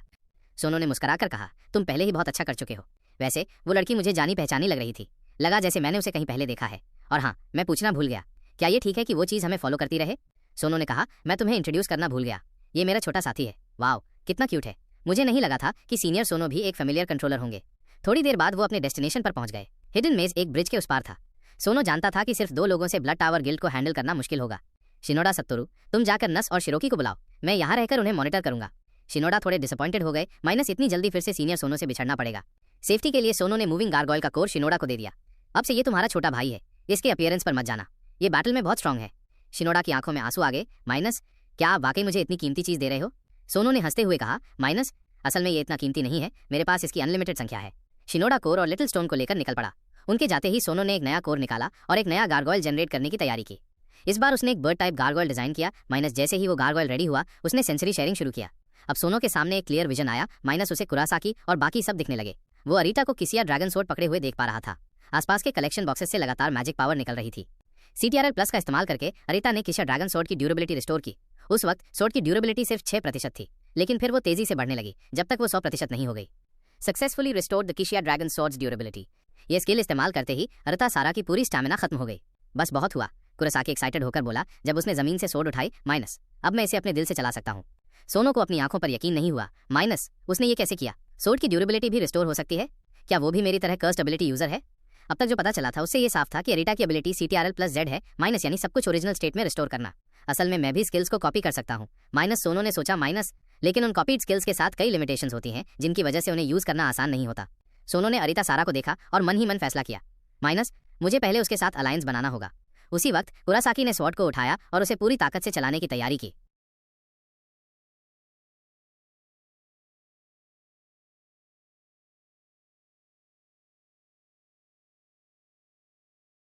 वो धीरे धीरे तलवार की नोक से बैरियर को चीरने लगा। तभी अंदर बंद जंजीरों की टकराने की आवाजें आने लगी। अगले ही सेकंड कुरासाकी के पैरों के नीचे एक विशाल मैजिक सर्कल प्रकट हुआ। अगर स्टार स्टेडियम गिल्ड ने हमें जानकारी ना दी होती तो ये की होते हुए भी हम बैरियर नहीं तोड़ पाते। ये कहते हुए उसने तलवार को मैजिक सर्कल के बीचों बीच गाड़ दिया। इस सील को तोड़ने का एक ही तरीका है, ये तलवार। ये सील 15 साल पहले हंटर निशिमोटो ने बनाई थी। और क्या, ड्रैगन स्वॉर्ड का असली मालिक था उसका पति। हंटर निशिमोटो ने एक ऐसा बैरियर तैयार किया था जिसे सिर्फ उसी की तलवार तोड़ सकती थी। उसका पति था फ्रेडरिक शू, दुनिया का सबसे महान स्वॉर्ड मास्टर। कुरासाकी ने तलवार को 90 डिग्री घुमाया। तभी मैजिक सर्कल बदलने लगा। तेज सफेद रोशनी उसके सेंटर से फैलने लगी। हवा में उड़ते गारगोयल्स उस ताकत से चकनाचूर हो गए। शिट, ये ताकत बर्दाश्त नहीं कर पा रहे। धीरे धीरे बैरियर की एनर्जी पीछे हटने लगी और फिर पूरी तरह से खत्म हो गई। सामने आया एक छुपा हुआ रास्ता जो असली एंट्रेंस था हिडन मेज का। 15 साल बाद गारगोयल स्नो माउंटेन की वो गुप्त भूल भुलैया फिर से दुनिया के सामने थी। अब वक्त आ गया है हमारे असली मिशन का, जायंट्स हार्ट को ढूंढने का। उन्हें अंदर जाते देखकर सोनो दुविधा में था, क्या मैं अकेले अंदर जाऊं या रीइंफोर्समेंट का इंतजार करूं। इसी बीच दक्षिण के एस रैंक मेज में हर तरफ बिखरे हुए टुकड़ों में बॉडीज पड़ी थी, लेकिन वहां एक आदमी पूरी तरह से सलामत खड़ा था। तुम्हारा टारगेट सिर्फ मैं था, है ना? तो बाकियों को क्यों मारा? वो बोला, अगर मैं सिर्फ तुम्हें मारता तो मैं एक किलर कहलाता, लेकिन अगर मैं सबको मार दूं तो इसे एक मजे एक्सीडेंट कहा जाएगा। अगले ही पल जमीन पर पड़ा वो आदमी खून के तालाब में गायब हो गया। CTRL+- जब स्किल यूजर मरता है उसकी स्किल अगले उस इंसान को ट्रांसफर हो जाती है जो उसे इस्तेमाल कर सकता हो। इस तरह उस आदमी ने दूसरे की कर्स्ड पावर हासिल कर ली, उसे मारकर। तभी उसकी गर्दन में तेज जलन महसूस हुई। वहां 3 आरग्लास निशान थे, जिनमें से एक अभी अभी बना था, लाल रंग का। उसे अपनी नई पावर महसूस होने लगी। CTRL+- select all. तुरंत ही आसपास पड़ी सभी कटी फटी लाशों के ऊपर उल्टे नीले ट्रायंगल्स दिखने लगे। CTRL+- cut selected targets. अगले सेकंड एक विशाल वॉइड उसके सामने खुल गया, जो सब कुछ निगलने लगा। तभी पीछे से एक एल्फ आदमी प्रकट हुआ। लगता है तुम्हारी स्किल फिर से इवॉल्व हो गई है। अब एक एक करके मिटाने की जगह रेंज बहुत बढ़ गई है। कर्स्ड स्किल्स चुराने के लिए मुझे सामने वाले को मारना ही पड़ता है। ये थोड़ा मुश्किल है, लेकिन जो बात मुझे सबसे ज्यादा परेशान करती है वो ये है कि ये स्किल इवॉल्व नहीं करती, चाहे मैं इसे जितनी भी बार सीख लूं। दुर्भाग्य से कर्स्ड पावर पाने का यही एक तरीका है, जब तक तुम्हारे पास CTRL+C ना हो।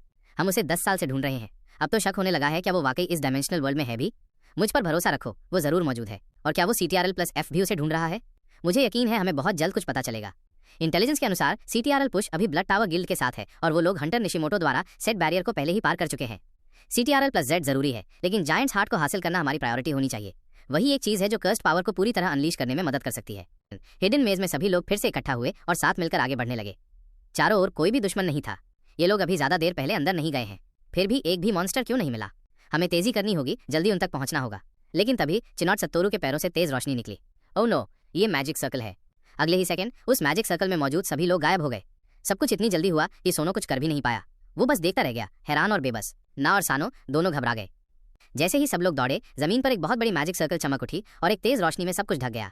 अगले ही पल सभी लोग एक अनजान जगह पर पहुंच गए, लेकिन वहां शिनोडा, सत्तोरू और शिरोसाकी कहीं भी नहीं थे। ये कैसे हो सकता है? किसी ने घबराते हुए कहा। हमने तो उनके पीछे ही अंदर कदम रखा था। उसी समय ऊपर से एक विशाल मॉन्स्टर नीचे गिरा और ठीक उसी पल साना को निगलने ही वाला था, लेकिन पीछे खड़ी नाना ने तुरंत एक्शन लिया। उसने अपनी ब्लेड से मॉन्स्टर पर वार किया और उसकी गर्दन एक ही झटके में काट दी। एक बड़ी मुसीबत टल गई थी। ये डायनासोर टाइप के मॉन्स्टर्स यहाँ क्यों हैं? किसी ने कहा, ऐसा लग रहा है जैसे हम किसी और ही दुनिया में आ गए हों। हो सकता है ये कोई मल्टी डायमेंशनल मेज हो। एक और आवाज आई, इम्पॉसिबल। किसी ने विरोध किया। मैंने सुना है कि 15 साल पहले जो ग्रेट डिजास्टर हुआ था उसमें सारे मल्टी डिमेंशनल मेजेस डिस्ट्रॉय हो गए थे। तो फिर ये सब हो क्या रहा है? टेलीपोर्टेशन मैजिक सर्कल्स ही मल्टी डिमेंशनल मेजेस की पहचान होते हैं। ये अलग अलग डायमेंशंस को आपस में कनेक्ट करते हैं। एक बार ये एक्टिवेट हो जाएं तो दूसरे वर्ल्ड्स के दरवाजे खुल जाते हैं। तो क्या इसी वजह से हंटर निशिमोटो ने इस जगह को सील किया था? इसका मतलब ये है कि शिनोडा, सत्तोरू और शिरोसाकी शायद किसी और वर्ल्ड में पहुंच चुके हैं। तो अगर हमें उनसे फिर से मिलना है तो हमें ये मेज क्लियर करना पड़ेगा और उस जगह तक पहुंचना होगा जहां जायंट का हार्ट है। तो चलो शुरू करते हैं। फाइट अब शुरू होती है। इसी समय मजे के बाहर सिटी सेंटर में मजे के रेड हो जाने से हालत और बिगड़ गए थे। बहुत बड़ी संख्या में गारगोयल शहर को तबाह कर रहे थे और लोग अपनी जान बचाकर भाग रहे थे। सिर्फ हंटर्स ही किसी तरह उनका सामना कर पा रहे थे। लेकिन जब तक उनके कोर्स डिस्ट्रॉय नहीं होते, गारगोयल्स बार बार रिवाइव होते रहते। और रियलिटी और मजे की मैजिक पावर डेंसिटी में फर्क होने की वजह से मेजेस बड़ी बड़ी मैजिक रिलीज नहीं कर पा रहे थे। इस वजह से कॉम्बैट पावर भी काफी कम हो गई थी। शिट, लेफ्ट आई, ये तो अब गायब है जब इसकी सबसे ज्यादा जरूरत है। एक बोल्ड वॉरियर गुस्से में बोला। अगर हमारे पास उसकी infinite magic power generation skill होती तो ये फाइट बहुत आसान होती। उसी समय एक तेज स्वॉर्ड लाइट चमकी और एक ब्लॉन्ड मैन ने एक ही स्ट्राइक में गारगोयल को 2 हिस्सों में काट दिया। उसने बॉल्ड वॉरियर को बचाया था क्योंकि उसने उनकी बात सुन ली थी। तुमने अभी जो इन्फिनिट मैजिक पावर जनरेशन की बात की थी वो क्या है? ब्लॉन्ड मैन ने पूछा। बॉल्ट वॉरियर ने जान बचाने के बदले उसे सब कुछ बता दिया। मैंने कभी ऐसी स्किल के बारे में नहीं सुना। क्या वो हो सकता है? ब्लॉन्ड मैन सोच में पड़ गया। इसी वक्त एसोसिएशन बिल्डिंग की रूफटॉप पर दो भारी मैजिक पावर्स अचानक प्रकट हुई। वो आइलैंड नेशन की दो सबसे मजबूत गिल्ड्स के प्रेसिडेंट्स थे। एक बड़ा गारगॉयल उनकी तरफ बढ़ रहा था। लगता है अब हमें ही कुछ करना पड़ेगा। अगर अब भी नहीं किया तो और ज्यादा लोग मारे जाएंगे, ताकुचिगो बोला। वो तुरंत नीचे कूदा और अपना स्केल स्टोन आर्मर एक्टिवेट कर दिया। अगले ही पल उसका पूरा बॉडी स्टोन से ढक गया था। एक जोरदार क्रैश के बाद ट्रांसफॉर्म्ड ताकुचिगो स्मोक में से बाहर निकला। इस दौरान गारगॉयल पहुंच चुका था। बस एक हल्के पंच में ही उसने उसे तोड़ दिया। फिर वो जबरदस्त मोमेंटम के साथ आगे बढ़ा। शिनोतीरो ने भी अपना पूरा जोर लगाया और एक मैजिकल बम्बार्डमेंट की मदद से ताकुचिगो के लिए रास्ता खोल दिया। एक तेज मैजिकल एनर्जी इंपैक्ट ग्राउंड पर गिरा और ताकुचिगो सीधे बॉस तक पहुंच गया। बॉस ने अपनी बड़ी सी फिस्ट से हमला किया, लेकिन ताकुचिगो ने डॉज नहीं किया। उसने भी अपना पंच सामने किया। एक पंच, फिर दूसरा पंच। बॉस का बॉडी धीरे धीरे क्रैक होने लगा। अगले ही पल वो टुकड़ों में बिखर गया और उसका रेड कोर सामने आ गया। मैं ये बॉस उस ओल्ड मैन को नहीं लेने दूंगा, उसने कहा और कॉर्ड ऑफ पाउडर को क्रश कर दिया। इस तरह मेज राइट को कंट्रोल में लाया गया और सब सेलिब्रेट कर ही रहे थे कि वही ब्लॉन्ड मैन जो पहले आया था अब तक सारी इंटेलिजेंस गैदर कर चुका था। CTRL-PUSF target. Takuchigo does not use CTRL keys. वो सच में आइलैंड नेशन का नंबर 1 गिल्ड प्रेसिडेंट कहलाने के लायक था। उसने मेज राइट को बस कुछ ही मिनटों में शांत कर दिया। भले ही वो CTRL कीज यूज नहीं करता, लेकिन फिर भी जरूरी जानकारी इकट्ठा कर ली गई थी। मुझे याद है CTRL-P अभी भी उस मजे में है। उम्मीद है वो मरा नहीं होगा। दूसरी तरफ जायंट का हार्ट हासिल करने के लिए ब्लड टावर गिल्ड के मेंबर्स ने हिडन मेज के अंदर गहराई तक पहुंच बना ली थी, लेकिन वहां अचानक अनगिनत ज़ॉम्बी सामने आ गए। टू बैड, ये सब तो बस स्मॉल फ्राई है लेजेंडरी सोर्ड के आगे। कुरुशाकी ने अपनी तलवार एक बार घुमाई और सारे ज़ॉम्बीज एक ही वार में खत्म। मॉन्स्टर्स क्लियर हो गए थे। अब वो लोग जायंट पपेट हार्ट के बॉस रूम की तरफ बढ़ने लगे। उसी वक्त सबके पैरों के नीचे से एक तेज व्हाइट लाइट निकली और अगले ही पल वो एक विशाल स्टोन डोर के सामने थे। कुरुशाकी ने वो की निकाली जो उसने पहले हासिल की थी और उसे दूर के की होल में डाला। जैसे ही दरवाजा खुला, सब अंदर चले गए। रूम की दीवारों पर बड़ी बड़ी स्टैचूज की एक लंबी लाइन थी, लेकिन अंदर कोई बॉस नहीं था। बस अरीता सारा को एक अजीब सा दबाव महसूस हो रहा था, इतना भारी कि उसकी सांसें रुकने लगी। क्या ये इसलिए है क्योंकि मैं हंटर नहीं हूँ? वो सोच ही रही थी कि तभी एक मेंबर पर अचानक एक जोरदार स्लैप पड़ा। एक विशाल पाम ने उसे कुचलकर सीधा मांस का पेस्ट बना दिया। उनके सामने खड़ी एक स्टैचू ने हमला कर दिया था। शिट, ये स्टैचू मूव कर रही है, सब लोग केयरफुल रहो।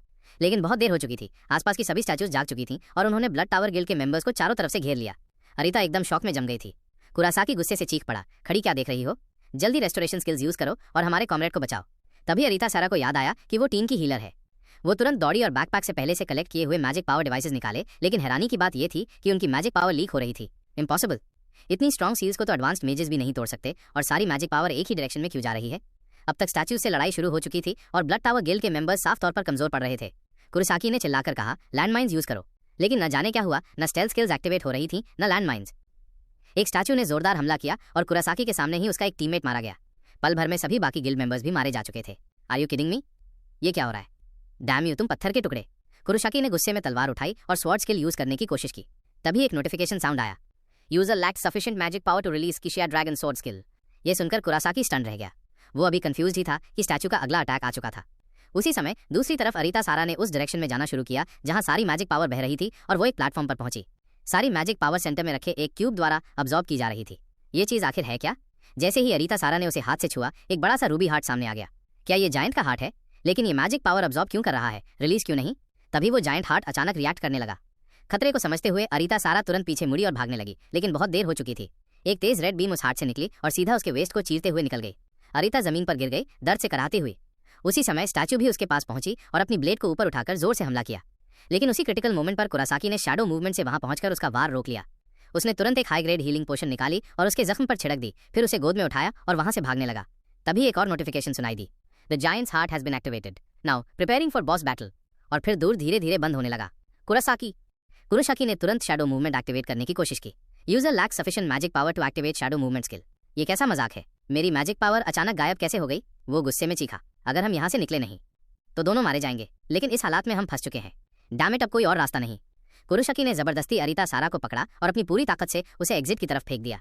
अरीता जोर से जमीन पर घिसटती चली गई। तुमने मुझे क्यों बचाया? वो चीखी। कुरासाकी चिल्लाया, जब तक तुम जिंदा हो सब कुछ फिर से रिस्टोर किया जा सकता है ना पागल लड़की? अरेटा बड़बड़ाई, मैं हंटर भी नहीं हूँ, इतनी मैसिव मैजिक पावर लाऊंगी कहाँ से? जब उसने दोबारा आंखें खोली तो उसके सामने सोनो खड़ा था। ये तो वही है, ये दूसरों के साथ मैजिक पावर शेयर कर सकता है। और सोनो ने वही किया, उसने लगातार अपनी मैजिक पावर अरीटा को ट्रांसफर करना शुरू कर दिया। अगर तुम्हारे पास काफी मैजिक पावर है तो तुम अपनी इंजरीज रिस्टोर कर सकती हो, है ना? अरीता एकदम शॉक में थी, उसकी आंखें फटी की फटी रह गईं। इसने मेरी स्किल के बारे में कैसे जाना? कुछ मिनट बाद पूरी तरह से हील अरीता सारा चुपचाप एक कोने में बैठी थी, उसके हाथ बंधे हुए थे। अब वो प्रिजनर थी, ब्लड टावर गिल्ड की हीलर के तौर पर। वो एक फेटल इंजरी से जूझ रही थी, लेकिन इतनी जल्दी रिकवर कैसे कर गई? हमें इसकी बैकग्राउंड डिटेल में इन्वेस्टिगेट करनी होगी जब हम वापस लौटेंगे। अब हम करें तो क्या करें? किसी ने कहा। हम इतनी मेहनत से यहाँ तक पहुंचे और अब दूर तक नहीं खोल पा रहे। अब कोई ऑप्शन नहीं बचा, बाहर से दूर खोलने के लिए की चाहिए। इसका मतलब है कि हम हमेशा के लिए यहीं फंस सकते हैं। क्या इसी वजह से इतने लोग गायब हुए थे? पास ही खड़ा सोनो अंदर ही अंदर उलझा हुआ था। मैंने वो की कॉपी कर ली है, लेकिन ये कैसे बताऊं? चलो कोई बहाना बना लेता हूं। तभी सोनो ने की निकाल ली, लेकिन उससे पहले एरीज आगे बढ़ी और उसने हल्के से दूर को छुआ। अचानक उसकी आर्म सीधी दूर के आर पार चली गई। दूर और एरीज की रोब दोनों पर एक जैसे रून्स चमकने लगे। अगले ही सेकंड दूर अपने आप खुल गया। दरअसल वो रोब एरीज की माँ की थी और वो दूर के साथ रेजोनेट कर गई, जिससे दरवाजा खुल गया। पास खड़े सोनो ने उनकी बात सुनी और सोचा, एरीज ही इस मजे की असली की है। अगर मौका मिला तो मुझे इसके साथ मिलकर इस मल्टी डायमेंशनल मेज को जरूर एक्सप्लोर करना होगा। अरिता सारा की इंटेल के अनुसार सबने जल्दी ही नोटिस किया कि उनकी मैजिक पावर बहुत तेजी से ड्रेन हो रही थी। सारी मैजिक पावर उस हार्ट द्वारा अब्जॉर्ब की जा रही थी। तभी फिर से पहले वाली स्टैच्यूज वापस आ गई। सोनो ने तुरंत कास्टिंग शुरू कर दी। CTRL जोड़ E copy magic power, CTRL +5 paste magic power, फिर बार बार CTRL जोड़ 5th इन्फिनिट पेस्ट। अचानक पूरे एरिया में काउंटलेस स्किल डायलॉग बॉक्सेस चमक उठे। सोनो के बॉडी के चारों ओर से एक भयानक मैजिक पावर बर्स्ट हुआ, जिसने पूरा रूम भर दिया। यहाँ तक कि वो जायंट हार्ट भी इस मैजिक पावर की स्पीड को अब्जॉर्ब नहीं कर पा रहा था। अरेटा सारा ने डिसबिलीफ में ये सब देखा। अगर मैं अपनी स्किल को इसकी स्किल के साथ कंबाइन कर सकूं तो मैं अपने पेरेंट्स को नॉर्मल बना सकती हूँ। ननीस, जिसने अपनी मैजिक पावर रिकवर कर ली थी, तुरंत स्टैचू की ओर दौड़ा। एक ही बार में उसने उसे कमर से 2 टुकड़ों में काट दिया। शुराकी भी पीछे नहीं रहा। उसने अपना स्टाफ उठाया और डार्क मैजिक रिलीज की। डार्क लाइटनिंग ने पास की स्टैचू को पल में डिस्ट्रॉय कर दिया। तभी और भी स्टैच्यूज ने उन्हें घेर लिया। शिरोकी तो और भी ज्यादा एक्साइटेड हो गया। तुम्हें ही बना लेता हूँ अपनी फ्रस्ट्रेशन निकालने का जरिया। फिर उसने एक massive dark magic spell release किया और सारी स्टैच्यूज पल भर में टूटकर बिखर गईं। इसी वक्त अरीता सारा की नजर पड़ी। कुरासाकी जमीन पर बैठा था, बुरी तरह घायल और किसी तरह जिंदा था। वो उसकी मदद के लिए आगे बढ़ी ही थी कि सोनो पहले पहुंच गया। सोचा नहीं था तुम यहाँ पहुंचोगे, सोनो बोला। फिर उसने जमीन से क्या ड्रैगन सॉर्ड उठाई। Finally got it back. और जैसा सोचा था, इसकी ड्यूरेबिलिटी पूरी तरह रिस्टोर हो चुकी है। मैं इसकी स्किल को कैसे कॉपी कर सकता हूँ? सोनो अब इस बारे में सोचने लगा। पहली कोशिश में सोनो ने कुरासाकी की शैडो मूवमेंट कॉपी करने की कोशिश की। कॉपी फेल हो गई। एक मैसेज सामने आया, माइनस टारगेट का लेवल तुमसे ज्यादा है। सोनो हार मानने ही वाला था कि तभी एक नया प्रॉम्प्ट सामने आया, माइनस टारगेट को तुमसे बहुत ज्यादा दुश्मनी है। ऐसे में तुम्हारे पास 2 तरीके हैं ये स्किल पाने के लिए। पहला, टारगेट को मारकर उसकी स्किल ले लो। दूसरा, जब टारगेट की HP 15% से कम हो तब जबरदस्ती उसकी स्किल अब्जॉर्ब कर लो। अब्जॉर्ब के बाद टारगेट वो स्किल खो देगा। सोनो हैरान रह गया। माइनस तो स्किल्स ऐसे भी ली जा सकती हैं। वो सोचने लगा, इस हालत में मैं उसे जबरदस्ती अब्जॉर्ब कर सकता हूँ। कुछ देर बाद कुरासाकी भी पास आया। माइनस, वो बोला, तू हीलर है ना? इस बंदे को हील कर, हमें इससे बहुत जरूरी सवाल पूछने हैं। फिर कुरासाकी ने अरितासरा की रिस्ट्रेंस हटा दी। जैसे ही स्किल एक्टिवेट हुआ, कुरासाकी का कटा हुआ हाथ धीरे धीरे रीजनरेट होने लगा। अगले ही सेकंड वो होश में आ गया। कुरासाकी ने कहा, लगता है मेरा फैसला सही था। लेकिन अगले ही पल कुरासाकी के हाथ फिर से बांध दिए गए। वो गुस्से में बोला, बेहतर होगा कि तू ठीक से बिहेव करे, वरना मैं भी बुरा बन जाऊंगा। अरितासरा ने धीमे से कहा, ठीक है, लेकिन शर्त यह है कि हम यहाँ से जिंदा बाहर निकलें। फिर वो बोला, ये मजे तो अभी शुरू ही हुआ है। तभी प्लेटफॉर्म पर रखा विशाल हार्ट फिर से एक तेज रोशनी छोड़ने लगा। कुरासाकी तुरंत नीचे झुककर बीम से बचा और तेजी से वहां से भाग निकला। वो बीम सीधा नानी की ओर गया और पूरे इलाके को एक ही झटके में तबाह कर दिया। शिनोट सत्तोरू ने यह देखा और तुरंत उस ओर दौड़ा। लेकिन ठीक उसी पल हार्ट ने दूसरी बीम छोड़ी जो सीधा सत्तोरू की ओर जा रही थी। इतने क्रिटिकल मोमेंट में लिटिल स्टोन बिजली जैसी स्पीड से दौड़ते हुए सामने आया। अगले ही सेकंड एक धमाके की आवाज गूंजी। धुएं के हटते ही एक शख्स नजर आया। नासी ने देखा सत्तोरू पूरा बॉडी स्टोन आर्मर से ढका हुआ था और वो आर्मर लिटिल स्टोन का ट्रांसफॉर्म रूप था। नासी भी पीछे खड़ी थी, बिखरे बालों और हैरान आंखों के साथ। वो बोली, माइनस, तुम दोनों मर्ज हो गए? तुमने इतनी जल्दी लेवल अप कर लिया? फिर वो सोचने लगी, चाहे जितनी बार देखूं, ये बिल्कुल मास्टर टकुची की स्टोन आर्मर स्किल जैसा ही लगता है। दरअसल आधा घंटा पहले शिरोआकी और शिनोत सत्तोरू को एक मल्टी डिमेंशनल मजे में भेज दिया गया था। शिरोआकी की डार्क मैजिक इतनी पावरफुल थी कि उन्होंने वहां के मॉन्स्टर्स को तुरंत खत्म कर दिया। साथ ही बड़ी मात्रा में रूबीज भी गिरी, जिन्हें देखकर लिटिल स्टोन बहुत एक्साइटेड हो गया। शिरोआकी की परमिशन मिलते ही लिटिल स्टोन जमीन पर बैठकर रूबीज चबाने लगा। उसी मोमेंट में वो लेवल अप कर गया। अब उसका नया स्टेटस था minus snow mountain gargoyle, level 2 level 10 तक ग्रो कर सकता है। Free form change available. Master के साथ सेंस शेयर करने की स्किल भी अब LV2 पर। शिरोआकी ने कहा, लिटिल स्टोन, तुम कमाल हो, तुमने सच में लेवल अप कर लिया।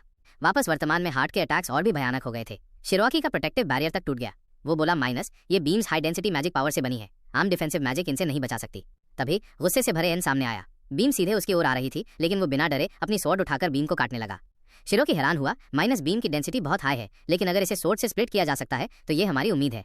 फिर वो सोचने लगा, माइनस, पर हम फिर भी हार्ट के पास नहीं पहुंच सकते, क्योंकि मेरी इन्फिनिट मैजिक जनरेशन से हार्ट उसे एब्जॉर्ब करके लगातार बीम्स छोड़ रहा है। और अगर मैं मैजिक पावर बंद कर दूं तो हमारी ओन मैजिक भी जल्दी खत्म हो जाएगी। मतलब ये डेड एंड है। बस एक तरीका बचा है, सोनू ने कहा। चलो अब अपनी नई स्किल शैडो मूवमेंट ट्राई करता हूँ। उसने सोचा, स्पाइडर सिल्क शैडो की मदद से मूव करना। अगर इन दोनों स्किल्स को जोड़ दूं, CTL5 activate, giant king spider silk. Sonu ने खुद को स्पाइडर सिल्क से घेर लिया और अगले ही पल वो अपनी जगह से गायब हो गया। वहां बस कुछ स्पाइडर सिल्क ही बची थी। मलबस आइटम एक पल के लिए कंफ्यूज हो गया, माइनस, कहाँ गया वो? तभी जायंट हार्ट के पीछे एक इंसानी शैडो उभरी। वहीं से सोनू निकल आया। उसने बिना समय गंवाए हाथ सीधे हार्ट पर रखा। माइनस, वो उसे इनहेरेंट वाइब्रेशन से चूर चूर करने वाला था। उसकी इंटेलिजेंस को अंडर एस्टिमेट कर दिया गया था। उस दिल ने मैजिक पावर का इस्तेमाल करके एक जबरदस्त एक्सप्लोजन किया, जिससे सोनो इतनी जोर से उछला कि उसे खून की उल्टी हो गई। तुम खुद को क्या समझते हो? ये वही मैजिक पावर है जो मैंने तुम्हें दी थी। CTRL L5 ने giant king spider silk use किया। तुरंत ही भारी मात्रा में स्पाइडर सिल्क बनने लगी और लगातार उस विशाल दिल के चारों तरफ लिपटने लगी, जब तक वो एक बड़े सिलेंडर में बदल नहीं गया। सबको लगा अब सब खत्म हो गया है, लेकिन तभी उसके अंदर से फिर से तेज बीम्स निकलने लगी। अभी खत्म नहीं हुआ। CTRL जोड़ P5 giant king spider silk super double. कुछ बीम्स सोनो के बिल्कुल पास से गुजरी। इस बार मुझे उसे छूना ही होगा।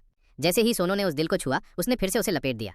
CTRL जोड़ P5 यूज किल माइनस इनहेरेंट वाइब्रेशन डॉट। अब वो रेजोनेंस का इस्तेमाल करके टारगेट को खत्म करने वाला था। जैसे ही वो विशाल दिल चकनाचूर हुआ, एक तेज रोशनी फैली। You have destroyed the giants heart, मेज कॉन्क्वेस्ट सक्सेसफुल। अगले ही सेकंड सोनो की आंखों के सामने बहुत सारे लेवल अप नोटिफिकेशन बॉक्सेस आ गए। वो खुशी से उन्हें देखने लगा। Congratulations, you have obtained this conquest reward. Giants heart level 1 upgradable. Skill 1 अनंत मात्रा में मैजिक पावर पैदा कर सकता है। स्किल 2 कुछ मात्रा की मैजिक पावर को अब्सॉर्ब या स्टोर कर सकता है। ये स्किल लगातार अपग्रेड होने वाला है। ये डिस्क्रिप्शन देखकर सोनो को थोड़ा अजीब लगा। ये सब तो मेरे किसी काम का नहीं लगता। CTRL जोड़ C अपग्रेडेड। अब ये किसी भी कॉपीएबल ऑब्जेक्ट को ऑटोमेटिकली कॉपी कर सकता है। Auto copy. ये तो कमाल है। सोनो सेनपाई, यू आर एब्सोल्युटली इनक्रेडिबल। मेरे करीब मत आओ, मुझे लड़के पसंद नहीं है। इसी बीच शिरोआकी उसके पास आया। Seriously, congratulations on obtaining the giants heart. वापस चलने के बाद मैं तुमसे इस बारे में बात करना चाहता हूँ। अगर तुम्हें जायंट्स हार्ट चाहिए तो मैं तुम्हें ये बहुत महंगे दाम पर बेच सकता हूँ। ये सुनकर शिरोआकी बहुत एक्साइटेड हो गया। कुछ देर रेस्ट और रीऑर्गेनाइजेशन के बाद सोनो ने क्लेसिया ड्रैगन स्वॉर्ड एरीज को लौटा दी। तभी मॉल आगे आया और पूछा, तुमने अभी ब्लड टावर गिल्ड की एडवांस स्किल यूज की थी ना? हाँ, तुम अचानक बहुत लंबी दूरी पार कर गए थे। सोनो को पसीना आ गया और उसने झूठ बोल दिया, मैंने स्पाइडर सिल्क से खुद को जल्दी खींच लिया था। मॉल कुछ और कहने ही वाला था कि एनए ने टोक दिया, किसी की स्किल्स के बारे में पूछना बहुत रूड है। चलो, हमें जल्दी वापस जाकर इन दोनों लोगों की इन्वेस्टिगेशन करनी है। कुरासाकी जो आगे चल रहा था, वो अरीता सोरा से धीरे से बोला, अब समय आ गया है कि तुम अपनी जान बचाने का कर्ज चुकाओ। अब जाकर मजे को फिर से शुरू करो। क्या तुम सच में ऐसा करना चाहते हो? ये आखिरी बार है। वो मैजिक पावर वाला लड़का इसकी वजह है, लेकिन अगर तुमने कॉन्ट्रैक्ट को भूला तो मुझे हेडेक होगा। कॉन्ट्रैक्ट एडम्स ओथ, एक परमानेंट बाइंडिंग जो किसी को अपने पार्टनर से कभी धोखा नहीं करने देती। जब तक ये कॉन्ट्रैक्ट है, तुम कभी भी मुझे छोड़ नहीं सकते। याद रखो, तुम्हारे माता पिता मेरे कब्जे में है। मैंने अपनी जान से तुम्हें बचाया था, अब तुम्हारी बारी है मेरा कर्ज चुकाने की। इस जगह में काफी मैजिक पावर होनी चाहिए। शुरू करो। अगले ही सेकंड अरीता सोरा के चारों तरफ मैजिक पावर इकट्ठा होने लगी। उसने CTRL जोड़ स्किल एक्टिवेट कर दी। ये देखकर सोनो ने तुरंत बाकी सबको चिल्लाकर कहा, सब जल्दी निकलो, मेज रीसेट होने वाला है। इतना बोलते ही उसने शैडो मूवमेंट यूज किया और तुरंत अरीता सोरा के पास पहुंच गया। तुम ऐसा क्यों कर रही हो? I am sorry. जैसे ही मैजिक पावर एक्टिवेट हुई, पूरा मजे जमीन हिलाने वाला बदलाव झेलने लगा। शिरोआकी और एरीज ने तुरंत प्रोटेक्टिव बैरियर्स एक्टिवेट किए और सभी को बचाते हुए एग्जिट की तरफ दौड़ पड़े। मजे बंद होने से ठीक पहले सब लोग किसी तरह बाहर के शहर में पहुंच गए। मजे का दरवाजा पूरी तरह से बंद हो गया। शिनोडा सत्तोरु घबराकर चिल्लाया, वो लोग अभी भी अंदर हैं। मजे के अंदर का हिस्सा अभी पूरी तरह से पहले जैसा नहीं हुआ था। कुरासाकी अब तक अपनी बेड़ियों से आजाद हो चुका था और उसके हाथ में तलवार थामे हुए वो धीरे धीरे पास आया। क्या चल रहा है? मजे पूरी तरह से रीसेट नहीं हुआ। इस बंदे ने मुझे स्किल एक्टिवेट करते वक्त खींच लिया, मतलब रीसेट बीच में ही रुक गया। समझ गया, कोई फर्क नहीं पड़ता, बाकी सब जा चुके हैं। जायंट का हार्ट मिल जाए, बस वही काफी है। सोनो ने गुस्से से अपने सामने खड़े बंदे को देखा और जायंट किंग स्पाइडर की स्किल इस्तेमाल करने सोची, लेकिन अगले ही पल उसके सामने एक डायलॉग बॉक्स खुला, जिसे देखकर वो हैरान रह गया। Cannot find object. ये क्या मतलब हुआ? बेवकूफ, सिर्फ मजे ही रीसेट नहीं हुआ, तुम दोनों भी हुए थे। ये सुनकर सोनो ने फौरन अपना इन्फॉर्मेशन पैनल खोला। Sono level 1 skill proficiency LV 1%, CTRL जोड़ C और CTRL जोड़ V दोनों फिर से इनिशियल स्टेज पर थे। रुको, ये क्या है? Unconfirmed object has been copied, can be pasted. अगले ही पल एक तेज स्वॉर्ड लाइट चमकी, खून उड़ा। कुरासाकी ने सीधा सोनो पर हमला कर दिया, उसे बुरी तरह घायल कर दिया। गुड बाय छोटे बच्चे। उसने फिर से अपनी तलवार ऊपर उठाई ताकि आखिरी वार कर सके, लेकिन तभी किसी और की तलवार ने उसका वार रोक लिया। ये मॉल था जो भी मजे में बचा रह गया था, लेकिन मॉल की ताकत कुरासाकी के मुकाबले कम लग रही थी। कुरासाकी ने एक शैतानी मुस्कान दी। कुछ राउंड की फाइट के बाद मॉल को बुरी तरह पीटा गया। कुरासाकी ने उसे जोर से लात मारी और वो दूर जाकर गिरा। कुरासाकी तेजी से उसकी तरफ बढ़ा। मॉल की हालत खराब थी। तभी कुरासाकी की तलवार जब मॉल की जान लेने वाली थी, सोनो ने अपना शरीर बीच में डाल दिया और वो वार खुद पर ले लिया। वो जमीन पर गिर पड़ा। मॉल हैरानी से बोला, क्यों? ये मेरा शिकार है, मुझे तुम्हारी हेल्प नहीं चाहिए, निकलो यहाँ से। लेकिन वो अपनी बात पूरी भी नहीं कर पाया था कि पीछे से कुरासाकी ने उसे आधा काट दिया। सभी ने ये सीन हैरानी से देखा। सोनो सच में मर गया? कुरासाकी ने कहा, मैं जानता था, सिर्फ ये बंदा ही रीसेट हुआ है। इसके पास जो चीजें थीं वो अभी भी वैसी की वैसी हैं। अब तुम बस मुझ पर ही निर्भर हो सकते हो। उस तरह मत देखो मुझे। ये जो हालत उसकी हुई है वो तुम्हारी वजह से है। तुमने ही उसे रीसेट कर दिया। शायद अगले जन्म में तुम्हारा शुक्रिया अदा करेगा। अगले ही पल एक और स्वॉर्ड लाइट चमकी, कुरासाकी की कलाई कट गई और वो दर्द से चिल्लाया। सनो उसके सामने बिना एक खरोंच के खड़ा था। मैं फिर से आ गया हूँ। असली मैं रीसेट नहीं हुआ था। मरने के पल में स्किल खुद एक्टिवेट हो गया। CTRL जोड़ 5 खुद को पेस्ट कर दिया। सब ये देखकर शॉक में थे। मैंने खुद उसे काटा था, फिर भी जिंदा कैसे है? ये स्किल है क्या साले? तू है क्या आखिर? सानो ने तुरंत CTRL जोड़ 5th giant king spider silk का इस्तेमाल किया। कुरासाकी को रेशम में लपेट दिया। कुरुसाकी शैडो मूवमेंट से बाहर निकलने ही वाला था कि एक और डायलॉग बॉक्स खुला। This skill has been removed and can not be used. Kurosaki की आंखें खुली की खुली रह गईं। ये क्या हो रहा है? सनो बोला, सारा फिर से करो, एक बार और रीस्टार्ट। लेकिन अरीता सारा अब और उसका साथ नहीं देना चाहती थी। हमारा कॉन्ट्रैक्ट भूल गई क्या? जल्दी कर, मरना चाहती है क्या? उसी वक्त अरीता के हाथ का कॉन्ट्रैक्ट ब्रेसलेट बिजली की तेज धारों से चमक उठा। अगर वो कुछ नहीं करती तो उसकी जान भी जा सकती थी। सोनो ने ये सब देख लिया। तो ये वजह थी तुम्हारे बाउंड होने की। एक कॉन्ट्रैक्ट ब्रेसलेट, सिर्फ एक स्टेप वाला। सोनो तुरंत उसके पास गया, उसका हाथ पकड़ा। CTRL जोड़, EQ US skill, inherent vibration. अगले ही पल ब्रेसलेट चकनाचूर हो गया। अरीता सारा के दिल में जो भी शैकल्स थे वो भी उसी पल टूट गए। अब वो पूरी तरह आजाद थी। अब तुम किसी को कमांड नहीं कर सकते। चलो अब मरने की बारी तुम्हारी है। सोनो ने शैडो मूवमेंट स्किल का इस्तेमाल किया और एक पल में कुरासाकी के सामने जा पहुंचा। मैं तुम्हारी ही स्किल से तुम्हें मारूंगा। कुरासाकी ने तुरंत लॉग आउट कर लिया। सोनो ने नीचे से जायंट का हार्ट उठा लिया। इस चीज के लिए तुमने कितनों को मारा है? सोनो ने गुस्से से कहा। तुम जैसे घटिया इंसान को ये रखने का कोई हक नहीं है। फिर उसने अपनी स्किल से जायंट का हार्ट चूर चूर कर दिया। तुमने एक हाई लेवल मेज रिवॉर्ड आइटम को डिस्ट्रॉय कर दिया है। बधाई हो, तुम्हें एक यूनिक ट्रेजर मिला है। Narration, Japan Hunter association building में कुछ लोग इस मेज इंसिडेंट पर डिस्कशन कर रहे थे। गारगोइल स्नो माउंटेन मेज असल में एक मल्टी डायमेंशनल मेज था। 15 साल पहले जिस बड़ी तबाही की शुरुआत हुई थी वो भी मल्टी डायमेंशनल मेजेस के एक्सप्लोजन से ही हुई थी। सोचा नहीं था कि ये फिर से सामने आएंगे। और अब वेस्टर्न हंटर की सील भी टूट चुकी है। हमें ये बात सीरियसली लेनी होगी। लेकिन सातों हंटर्स को इसमें कोई इंटरेस्ट नहीं था। वो जल्दी से यहाँ से निकल जाना चाहते थे। हमें ब्लड टावर गिल्ड के मेंबर्स की अर्जेंटली इन्वेस्टिगेशन करनी होगी। मल्टी डायमेंशनल मेजेस अभी तक अनसॉल्वेबल प्रॉब्लम है। ये बात सुनकर ताकुशी सुनुना को गुस्सा आ गया। बड़े इंप्रेसिव बन रहे हो, जैसे हम तुम्हारे बिना कुछ करते ही नहीं थे। वो गुस्से से खड़ा हुआ और सीधा सोनो की तरफ बढ़ा। सुना है तुमने वो मजे कॉन्कर किया? अगर तुम्हें इतनी एबिलिटी थी तो मैंने तुम्हारे बारे में पहले कभी क्यों नहीं सुना? बोलो, तुम असल में हो कौन? सोनो ने कामली जवाब दिया, मैं बस एक हंटर हूँ। अब तुम क्या करने वाले हो? हमने न सिर्फ मेज कॉन्कर किया बल्कि एक बहुत डेंजरस मल्टी डिमेंशनल मेज भी डिस्कवर किया है। ये कोई बहुत बड़ी अचीवमेंट नहीं है, लेकिन इतना भी नहीं कि हमें ऐसे ट्रीट किया जाए।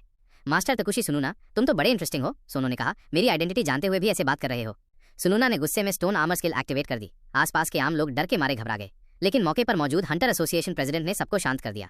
तकुशी सुनुना को मजबूरी में मीटिंग रूम छोड़ना पड़ा। नरेशन सीन बदलता है हंटर एसोसिएशन प्रेसिडेंट के ऑफिस में।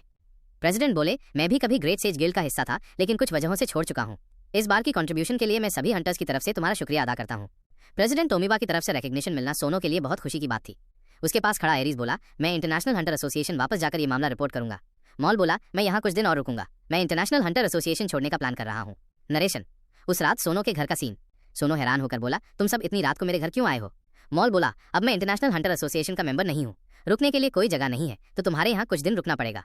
सेनो सेनपाई से मिलने आया हूँ। एक लड़की ने कहा, मैं अरिता सारा का मैसेज देने आई हूँ। मुझे इन लोगों के साथ मत जोड़ो। असल में अरिता सारा ने कुरोसाकी को हील करने से मना कर दिया था। कुरोसाकी अभी भी कोमा में है। जैसे ही वो होश में आएगी उसे इंटरोगेशन के लिए प्रिजन भेज दिया जाएगा। अरिता सारा को फिलहाल हंटर एसोसिएशन के इंटरोगेशन रूम में रखा गया है। वो एकदम चुप है, बस एक ही रिक्वेस्ट की है, माइनस वो सोनो से मिलना चाहती है। वैसे अरिता सारा एक आइडल गर्ल ग्रुप की मेंबर भी थी। शायद उसे मजबूरी में वहां रखा गया था। मैंने उसका कॉन्ट्रैक्ट ब्रेसलेट डिस्ट्रॉय कर दिया है, इसलिए मेरा मानना है कि अब उसका कुरोसाकी से कोई कनेक्शन नहीं है। सोनो बोला, मैं बाद में जाके उससे मिलूंगा। तभी मॉल ने बीच में टोका, माइनस, मास्टर शिरोआकी, आप मेरे रूम में क्यों हैं? शिरोआकी कुछ बोलने ही वाला था कि मॉल फिर बोला, माइनस, अगर तुम जायंट्स हार्ट चाहते हो तो भूल जाओ। हंटर सोनो ने उसे मजे में ही डिस्ट्रॉय कर दिया था। ये सुनते ही सब शॉक हो गए। तुम पागल हो गए हो क्या? इतना रेयर आइटम क्यों डिस्ट्रॉय कर दिया? लेकिन अगले ही पल सोनो के हाथ में वो जायंट का हार्ट अचानक से दिखने लगा। वो बोला, माइनस, जो मैंने मजे में डिस्ट्रॉय किया था वो असली नहीं था, वो बस एक कॉपी थी। हालांकि उसमें और असली में कोई खास फर्क नहीं है। मॉल डिसबिलीफ में सोनो के हाथ की तरफ देखता रह गया। ये पॉसिबल नहीं है। मैं कंफर्म कर सकता हूँ कि उस वक्त जो हार्ट डिस्ट्रॉय हुआ था वो असली ही था। शियाकी और नासी दोनों उस हार्ट को खरीदने के लिए एस्ट्रोनॉमिकल प्राइसेस देने को तैयार थे। शिरोआकी ने जब 20 बिलियन की खतरनाक कीमत लगाई तब जाकर जायंट्स हार्ट की बिडिंग खत्म हुई। देर रात साना अपने उन 20 बिलियन के बारे में सोचकर खुश हो रहा था जो अब तक उसे मिले नहीं थे। अगर मैं अपनी स्किल से ढेर सारे जायंट हार्ट्स की कॉपी बनाकर उन्हें ओवरसीज ब्लैक मार्केट में बेचूं तो मैं एक झटके में अमीर नहीं बन जाऊंगा। ये सोचते ही वो जोश में भर गया। इस बार की कमाई तो जबरदस्त रही। मेरा लेवल अब 300 से भी ऊपर हो चुका है और साथ ही एक यूनिक रिवॉर्ड भी मिला है।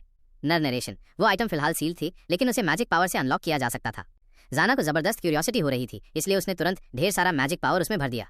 अचानक एक ट्रायंगुलर आइटम सामने आया, डायमेंशनल फ्रैगमेंट 1/5। अगर सारे डायमेंशनल फ्रैगमेंट्स इकट्ठा कर लिए जाएं तो एक डायमेंशनल की बनती है, जिससे किसी भी डायमेंशन का दरवाजा खोला जा सकता है। इन फ्रैगमेंट्स में एक दूसरे को अट्रैक्ट करने की एबिलिटी होती है। कितने डायमेंशंस खोले जा सकते हैं और उनका लेवल क्या होगा, यह सब फ्रैगमेंट्स की ग्रेड पर डिपेंड करता है। सोनो उस आइटम को घूरते हुए बोला, ये चीज़ अभी तो किसी काम की नहीं लग रही और इसे कॉपी भी नहीं किया जा सकता। बाकी फ्रैगमेंट्स कहाँ से लाऊं? उसी वक्त मॉल कमरे में आया। मुझे तुमसे एक बात कंफर्म करनी है, वो ये कहते हुए अपनी लंबी स्वॉर्ड निकालता है। ये देखकर सोनो घबरा गया। क्या कर रहे हो मॉल? लेकिन मॉल ने कोई जवाब नहीं दिया। उसने सीधा अपनी स्वॉर्ड उसके सीने की तरफ बढ़ाई और सीधा हार्ट पर वार कर दिया। खून की तेज धार फूट पड़ी। 15 साल पहले यूरोप में एक बड़ा डिजास्टर आया था। एक भयानक जायंट बीस्ट ने पूरे शहर में तबाही मचा दी थी। Lower horn dragon level 500+। इनकी ताकत हायर हॉर्न ड्रैगन्स के बराबर होती है। ये फायर एट्रीब्यूट वाला मॉन्स्टर था, इसलिए मेजेस को आइस एट्रीब्यूट मैजिक यूज करना चाहिए था। एक मेज हवा में उड़ते हुए आगे आया। कुछ फ्लिप्स और डॉजेस करने के बाद वो लोअर हॉर्न ड्रैगन के पीछे पहुंचा। अपने मैजिक सर्कल को उठाते हुए उसने तुरंत आइस मैजिक कास्ट किया, लेकिन कई आइस स्पाइक्स उस ड्रैगन के विंग से टकराकर टूट गए। कोई असर नहीं हुआ, उल्टा ड्रैगन के इम्पैक्ट से वो मेज कई मीटर पीछे जा गिरा। डैम इट, ये कैसी सुपर क्लास मॉन्स्टर है, हम इसका मुकाबला नहीं कर सकते। लोअर हॉर्न ड्रैगन ने अपना मुंह खोला और जबरदस्त आग उगली। वो जलती हुई आग पास के हंटर्स को पूरी तरह से निगल गई। कुछ ही सेकंड्स में आग के धमाकों ने पूरे शहर को हिला दिया। दूर खड़े बाकी हंटर्स ये देखकर डर के मारे भागने लगे। उस वक्त पूरा शहर जैसे नर्क में बदल गया था। मैं एक नया अवेकन रुकी हंटर था, मुझे लगा मैं मर जाऊंगा। उसी वक्त वो आदमी मेरे सामने आया, दुनिया का सबसे ताकतवर hunter Frederick Shu. Thank you for saving me.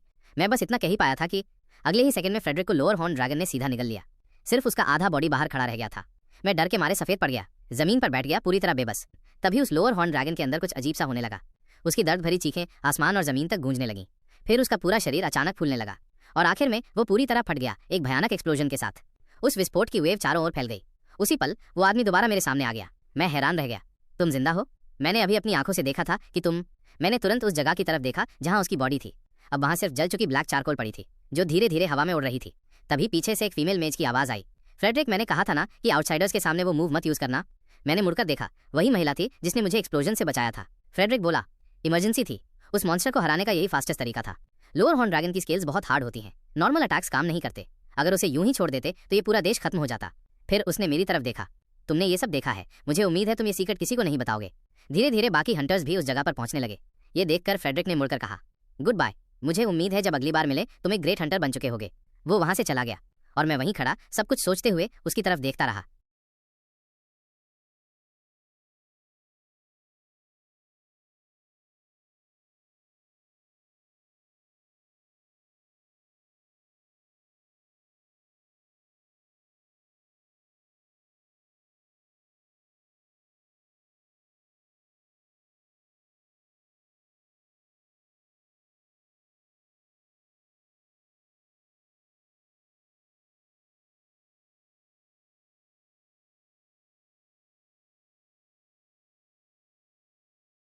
मैं तेजी से आगे बढ़ा और खुद को इंट्रोड्यूस किया। मैं मॉल ग्रांट हूँ, ग्रांट फैमिली से। मैं अभी अभी अवेकन हुआ हंटर हूँ, कृपया मुझे याद रखिए। वो मुस्कुराया, मैं तुम्हें याद रखूंगा मॉल।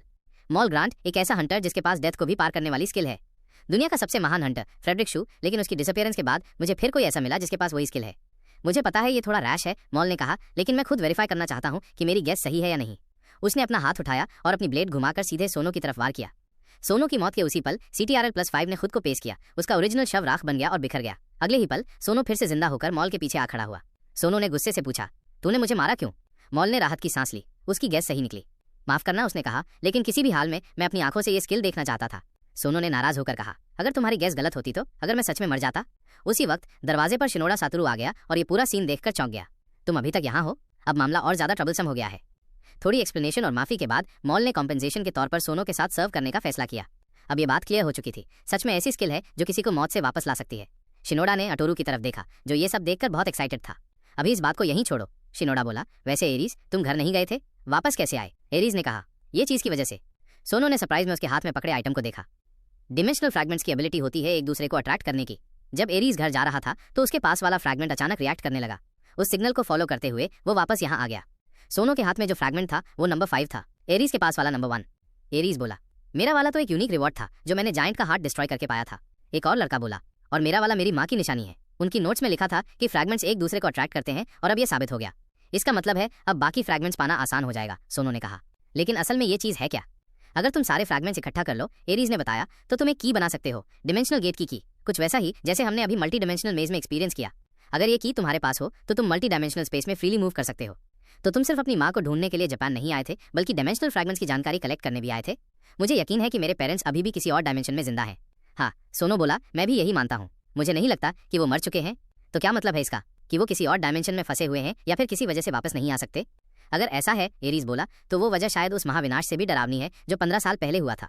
वैसे भी अगर हमारे पास डिमेंशनल की हो तो हम मल्टी डिमेंशनल मेजेस को बंद कर सकते हैं और फ्यूचर में डिजास्टर्स रोक सकते हैं। लेकिन ये की बनती कैसे है? तभी लिटिल स्टोन ने फ्रैगमेंट को हल्के से छुआ। तुरंत ही दोनों फ्रैगमेंट्स के कोने एक दूसरे की ओर खिंचने लगे।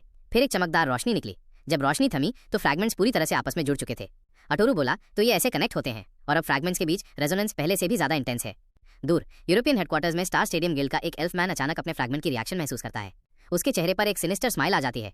लगता है अब मैं आखिरकार घर जा सकता हूँ। तभी एक सफेद बालों वाला आदमी उसके पीछे अचानक आ खड़ा हुआ। तू हंस क्यों रहा है? ब्लड टावर गिल्ड के लोग अभी तक वापस नहीं आए, लगता है उनका मिशन फेल हो गया है। उस आदमी को देखते ही एल्फमैन तुरंत घुटनों पर झुक गया। मिस्टर माइकल, बधाई हो, आपने आखिरकार CTRL प्लस पा लिया है। अब आप पूरी तरह से फ्रीली मूव कर सकते हैं। आपने ट्रांसेंडेंस की ओर एक और कदम बढ़ा लिया है। ये शॉर्ट डिस्टेंस मूवमेंट के लिए है। मुझे CTRL PLSC का यूज़ करना होगा ताकि ये इवॉल्व कर सके। डोंट वरी, ये बहुत जल्दी पॉसिबल हो सकता है। वो शांत स्वर में बोलते हुए अपनी मुट्ठी में रखे फ्रैगमेंट को दिखाता है। डायमेंशनल फ्रैगमेंट्स अभी अभी रेजोनेट हुए हैं। 2 टुकड़े शायद आपस में जुड़ चुके हैं। जो मेरे हाथ में है वो हमें बताएगा कि बाकी पीसेस कहाँ हैं। वो लड़की हैरान होकर पूछती है, मतलब तुम जल्दी अपने घर जा सकोगे? फिर वो सोचते हुए बोलती है, वैसे तुम्हारे वर्ल्ड में खुद का कोई डायमेंशनल की नहीं है? वो गंभीर होकर जवाब देता है, लेकिन फिलहाल उस तरफ से डायमेंशनल गेट ओपन करना पॉसिबल नहीं है। 15 साल पहले सब कुछ उस घटिया मेज की वजह से हुआ। वेस्टर्न हंटर, उसी ने ब्लू स्टार से जुड़े सारे डायमेंशनल गेट सील कर दिए थे। मल्टी डायमेंशनल की को 5 टुकड़ों में बांट दिया गया और उन्हें अलग अलग जगहों पर सील कर दिया गया। जैसे ही हम ये सारे फ्रैगमेंट्स इकट्ठा कर लेंगे और सील हटेगा, डायमेंशनल गेट फिर से खुलेगा। तब हम मेरे होमलैंड फेरीलैंड जा सकेंगे। हम सेक्रेड वर्ल्ड ट्री तक पहुंचेंगे। वहां एक रिवॉर्ड मिलेगा जो CTRL प्लस गे जैसा है। अगर तुम उसे अब्जॉर्ब कर लोगे तो तुम्हें बहुत फायदा होगा। वो लड़की कुछ सोचकर पूछती है, साउंड्स गुड, लेकिन क्या ये सच में CTRL की जैसा ही है? जब मैंने पहली बार तुम्हारा स्किल देखा था मैं भी शॉक थी। तुम्हें नहीं लगता मैं नहीं जानती तुम असल में क्या चाहते हो? वो गहरी नजरों से उसे देखती है। तुम्हारा होमलैंड, एल्व्स का देश, उसका वर्ल्ड ट्री सैकड़ों साल पहले ही कंटामिनेट हो चुका है। अब उसे डार्क ट्री कहा जाता है। और सबसे बुरी बात यह है कि वो अब पूरी तरह से डिस्ट्रक्शन के करीब है। 15 साल पहले जब वो भयानक डिजास्टर हुआ था तब पहली बार ब्लू स्टार और एल्व्स की डायमेंशन आपस में ओवरलैप हुई थी। तुम लोग कंटामिनेशन का सोर्स ब्लू स्टार में ट्रांसफर करना चाहते थे, बट वेस्टर्न हंटर ने तुम्हें रोक दिया था। वो सख्ती से पूछती है, अब तुम क्या चाहते हो? एल्व्स फिर से वही प्लान दोहराना चाहते हैं? क्या तुम मुझे यूज कर रहे हो अपने मकसद के लिए? एल्फ आदमी एकदम नर्वस हो गया। उसकी पेशानी पर पसीना छलक आया। वो कुछ बहाने बनाने ही वाला था कि सफेद बालों वाला आदमी एकदम ठंडे स्वर में बोला, सच कहूं तो मुझे इन सब चीजों से कोई मतलब नहीं है। मैं तो बस तुम्हें यूज कर रहा हूं ताकि और मल्टी डायमेंशनल वर्ल्ड्स ओपन कर सकूं और ज्यादा स्किल्स अब्सॉर्ब कर सकूं। मैं ट्रांसेंडेंस जैसा बनना चाहता हूं। इस दुनिया के साथ क्या होगा मुझे फर्क नहीं पड़ता। ये सुनते ही एल्फ आदमी बुरी तरह पैनिक हो गया। नहीं मिस्टर माइकल, आप अभी नहीं जा सकते। आप स्टार स्टेडियम गिल्ड के लीडर हैं। अगर आपने बिना प्रॉपर रीजन के लीव लिया तो सबका ध्यान आपकी तरफ जाएगा। माइकल ने शांत स्वर में कहा, मैंने ये पॉसिबिलिटी ऑलरेडी कंसिडर कर ली है। मैंने लूकस को ऑर्डर दे दिया है कि प्लान बी एग्जीक्यूट करे। जैसे ही प्रिपरेशन कंप्लीट होगा मेरे पास एक वैलिड रीजन होगा फ्रीली एक्ट करने का। मीनवाइल जापान में फॉरेस्ट ऑफ डेथ नाम के एक हाई लेवल मेज में सोनो ने शिनोडा, सत्तोरू और मॉल को साथ लाया था ताकि वो इस मजे को कॉन्कर कर सकें। नल लेवल 90 एक मॉन्स्टर जो फेरी और वुल्फ का फ्यूजन है। इंडिविजुअली ये ज्यादा पावरफुल नहीं होते, लेकिन ये बहुत इंटेलिजेंट होते हैं और यूजुअली ग्रुप में आते हैं, इसलिए ये काफी डेंजरस हैं। सत्तोरू ने घबराते हुए पूछा, सोनो क्या ये ज्यादा नहीं हो गया? हम बस 3 लोग हैं। सोनो हंसते हुए बोला, हम इतनी आसानी से पीछे कैसे हट सकते हैं? ये ग्राइंडिंग के लिए बेस्ट जगह है। फिर उसने नजदीकी मॉन्स्टर्स को प्रोवोक करना शुरू किया। क्या सोच रहे हो? अटैक करो मुझे। ये सुनते ही वो सारे मॉन्स्टर्स गुस्से में आ गए। सत्तोरू ऑलमोस्ट रोने ही वाला था। सोनो सेनपाई, आप कर क्या रहे हो? अगले ही सेकंड सारे मॉन्स्टर्स उनकी तरफ दौड़ पड़े। CTRL+5 गार्गोयल कोर का यूज करके एक गार्गोयल जनरेट करो। सोनो ने कमांड दी और स्किल बार बार यूज करने लगा। अचानक उसने एक पूरी गार्गोयल आर्मी समन कर दी जो सीधे मॉन्स्टर्स की तरफ चार्ज कर गई। शिनोडा, सत्तोरू और मॉल दंग रह गए। सेनपाई के पास इतने सारे कोर्स कैसे हैं? मॉल ने कहा, let's just enjoy this performance. Shinoda हैरानी से बोला, वो आखिर कौन सा स्किल यूज कर रहा है? ये इतना कुछ कैसे समन कर पा रहा है? देखते ही देखते गार्गोयल आर्मी ने ऐसा हमला किया कि एक साथ कई मॉन्स्टर्स हवा में उड़ गए। सत्तोरू बोला, ये सारे तो किसी डिलिंक्वेंट गैंग जैसे लग रहे हैं। शिनोडा बोला, मेरी छोटी स्टोन को इनसे कुछ नहीं सीखना चाहिए। बैटल बहुत जल्दी खत्म हो गई। सोनो नीचे झुककर गार्गोयल को प्यार से थपथपाने लगा। गुड जॉब, तुमने बहुत अच्छा किया। फिर उसने उन्हें रिकॉल किया और अपना सिस्टम इन्वेंट्री चेक किया। मेरे पास इतनी जगह नहीं है कि गार्गोयल स्क्वाड बना सकूं। चलो छोड़ो, सोचना ही नहीं है अब वक्त है जाने का। एक मर्सिडीज जी क्लास तेजी से सड़क पर दौड़ रही थी। अरीता सैरा, तुम्हारे पास कार होगी ये तो सोचा ही नहीं था। हाँ, ये मेरे पापा ने बर्थडे गिफ्ट में दी है। सोनो सोचने लगा, माइनस, मैं तो भूल ही गया था कि ये लड़का ग्रेट सेज गिल्ड का प्रिंस है। हम जल्दी ही हंटर एसोसिएशन के इंटेरोगेशन रूम पहुंचने वाले हैं। इंटेरोगेशन रूम में सिर्फ अरिता सारा चुपचाप बैठी थी। उसे खाए हुए 3 दिन हो चुके थे। जो भी पूछा जाता वो बस चुप रहती, बस एक ही बात कहती, मैं उससे मिलना चाहती हूँ। सोनो के आने से पहले अधिकारी बात कर रहे थे। क्या हमारी बातचीत प्राइवेट रखी जा सकती है? माफ करना, एक ऑफिसर बोला, इस इन्वेस्टिगेशन की नेचर को देखते हुए हम तुम्हारी रिक्वेस्ट पूरी नहीं कर सकते, तो फिर मुझे बाद में CTRL+ यूज करके इसे अंडू करना होगा। सोनो ने अंदर आकर पानी का एक ग्लास उसकी तरफ बढ़ाया। माइनस, प्यास लगी है ना? पहले पानी पी लो फिर बात करेंगे। अरिता ने एक नज़र सोनो पर डाली, फिर ग्लास उठाकर पूरा पानी पी लिया। तुम जानना चाहते हो मेरा स्किल क्या है? वो बोली, कोई सीक्रेट नहीं है। मेरा स्किल है इन्फिनिट माना जनरेशन। अगर तुम मेरी मदद करोगे तो मैं इन्वेस्टिगेशन में कोऑपरेट करूंगी, लेकिन उससे पहले मुझे एक बात कंफर्म करनी है। तुम्हारे पास वो एबिलिटी है ना -CTRL+, जिससे सब कुछ रिस्टोर किया जा सकता है? हाँ, सोनो ने कहा, एक कर्स्ड एबिलिटी है। अरिता बोली, मुझे पता था कि मैं अकेली नहीं हूँ जो कर्स्ड हूँ। सोनो सोचने लगा, माइनस को, तो इसका मतलब मैं इसका स्किल कॉपी और पेस्ट कर सकता हूँ और फ्यूचर में किसी भी CTRL स्किल को भी। उनकी कॉन्वर्सेशन सुनकर बाहर खड़े लोग शॉक थे। रेस्टोरेशन, कर्स, CTRL+, ये किस चीज़ की बात हो रही है? क्या ऐसे स्किल्स वाकई एग्जिस्ट करते हैं? उस लड़की का स्किल हीलिंग नहीं है, रेस्टोरेशन है। तभी तो टेलिशा ड्रैगन सॉर्ड की ड्यूरेबिलिटी रिकवर हो गई थी। अरिता की आवाज़ में दर्द था। मेरे पेरेंट्स कोमा में हैं। मुझे उन्हें रिस्टोर करने के लिए मैसिव माना चाहिए और वो सिर्फ तुम दे सकते हो। प्लीज़ मेरी मदद करो। ठीक है, सोनो बोला, जितनी माना चाहिए मैं दूंगा, लेकिन बदले में मुझे भी तुम्हारी मदद चाहिए। उसने अरीता की हैंडकफ्स पर हाथ रखा। बाहर खड़े सभी लोग हैरान थे। माइनस, सोनो क्या करने वाला है? अगले ही पल एक एक्सप्लोजन जैसी साउंड आई, minus CTRL+C copy target skill CTRL+।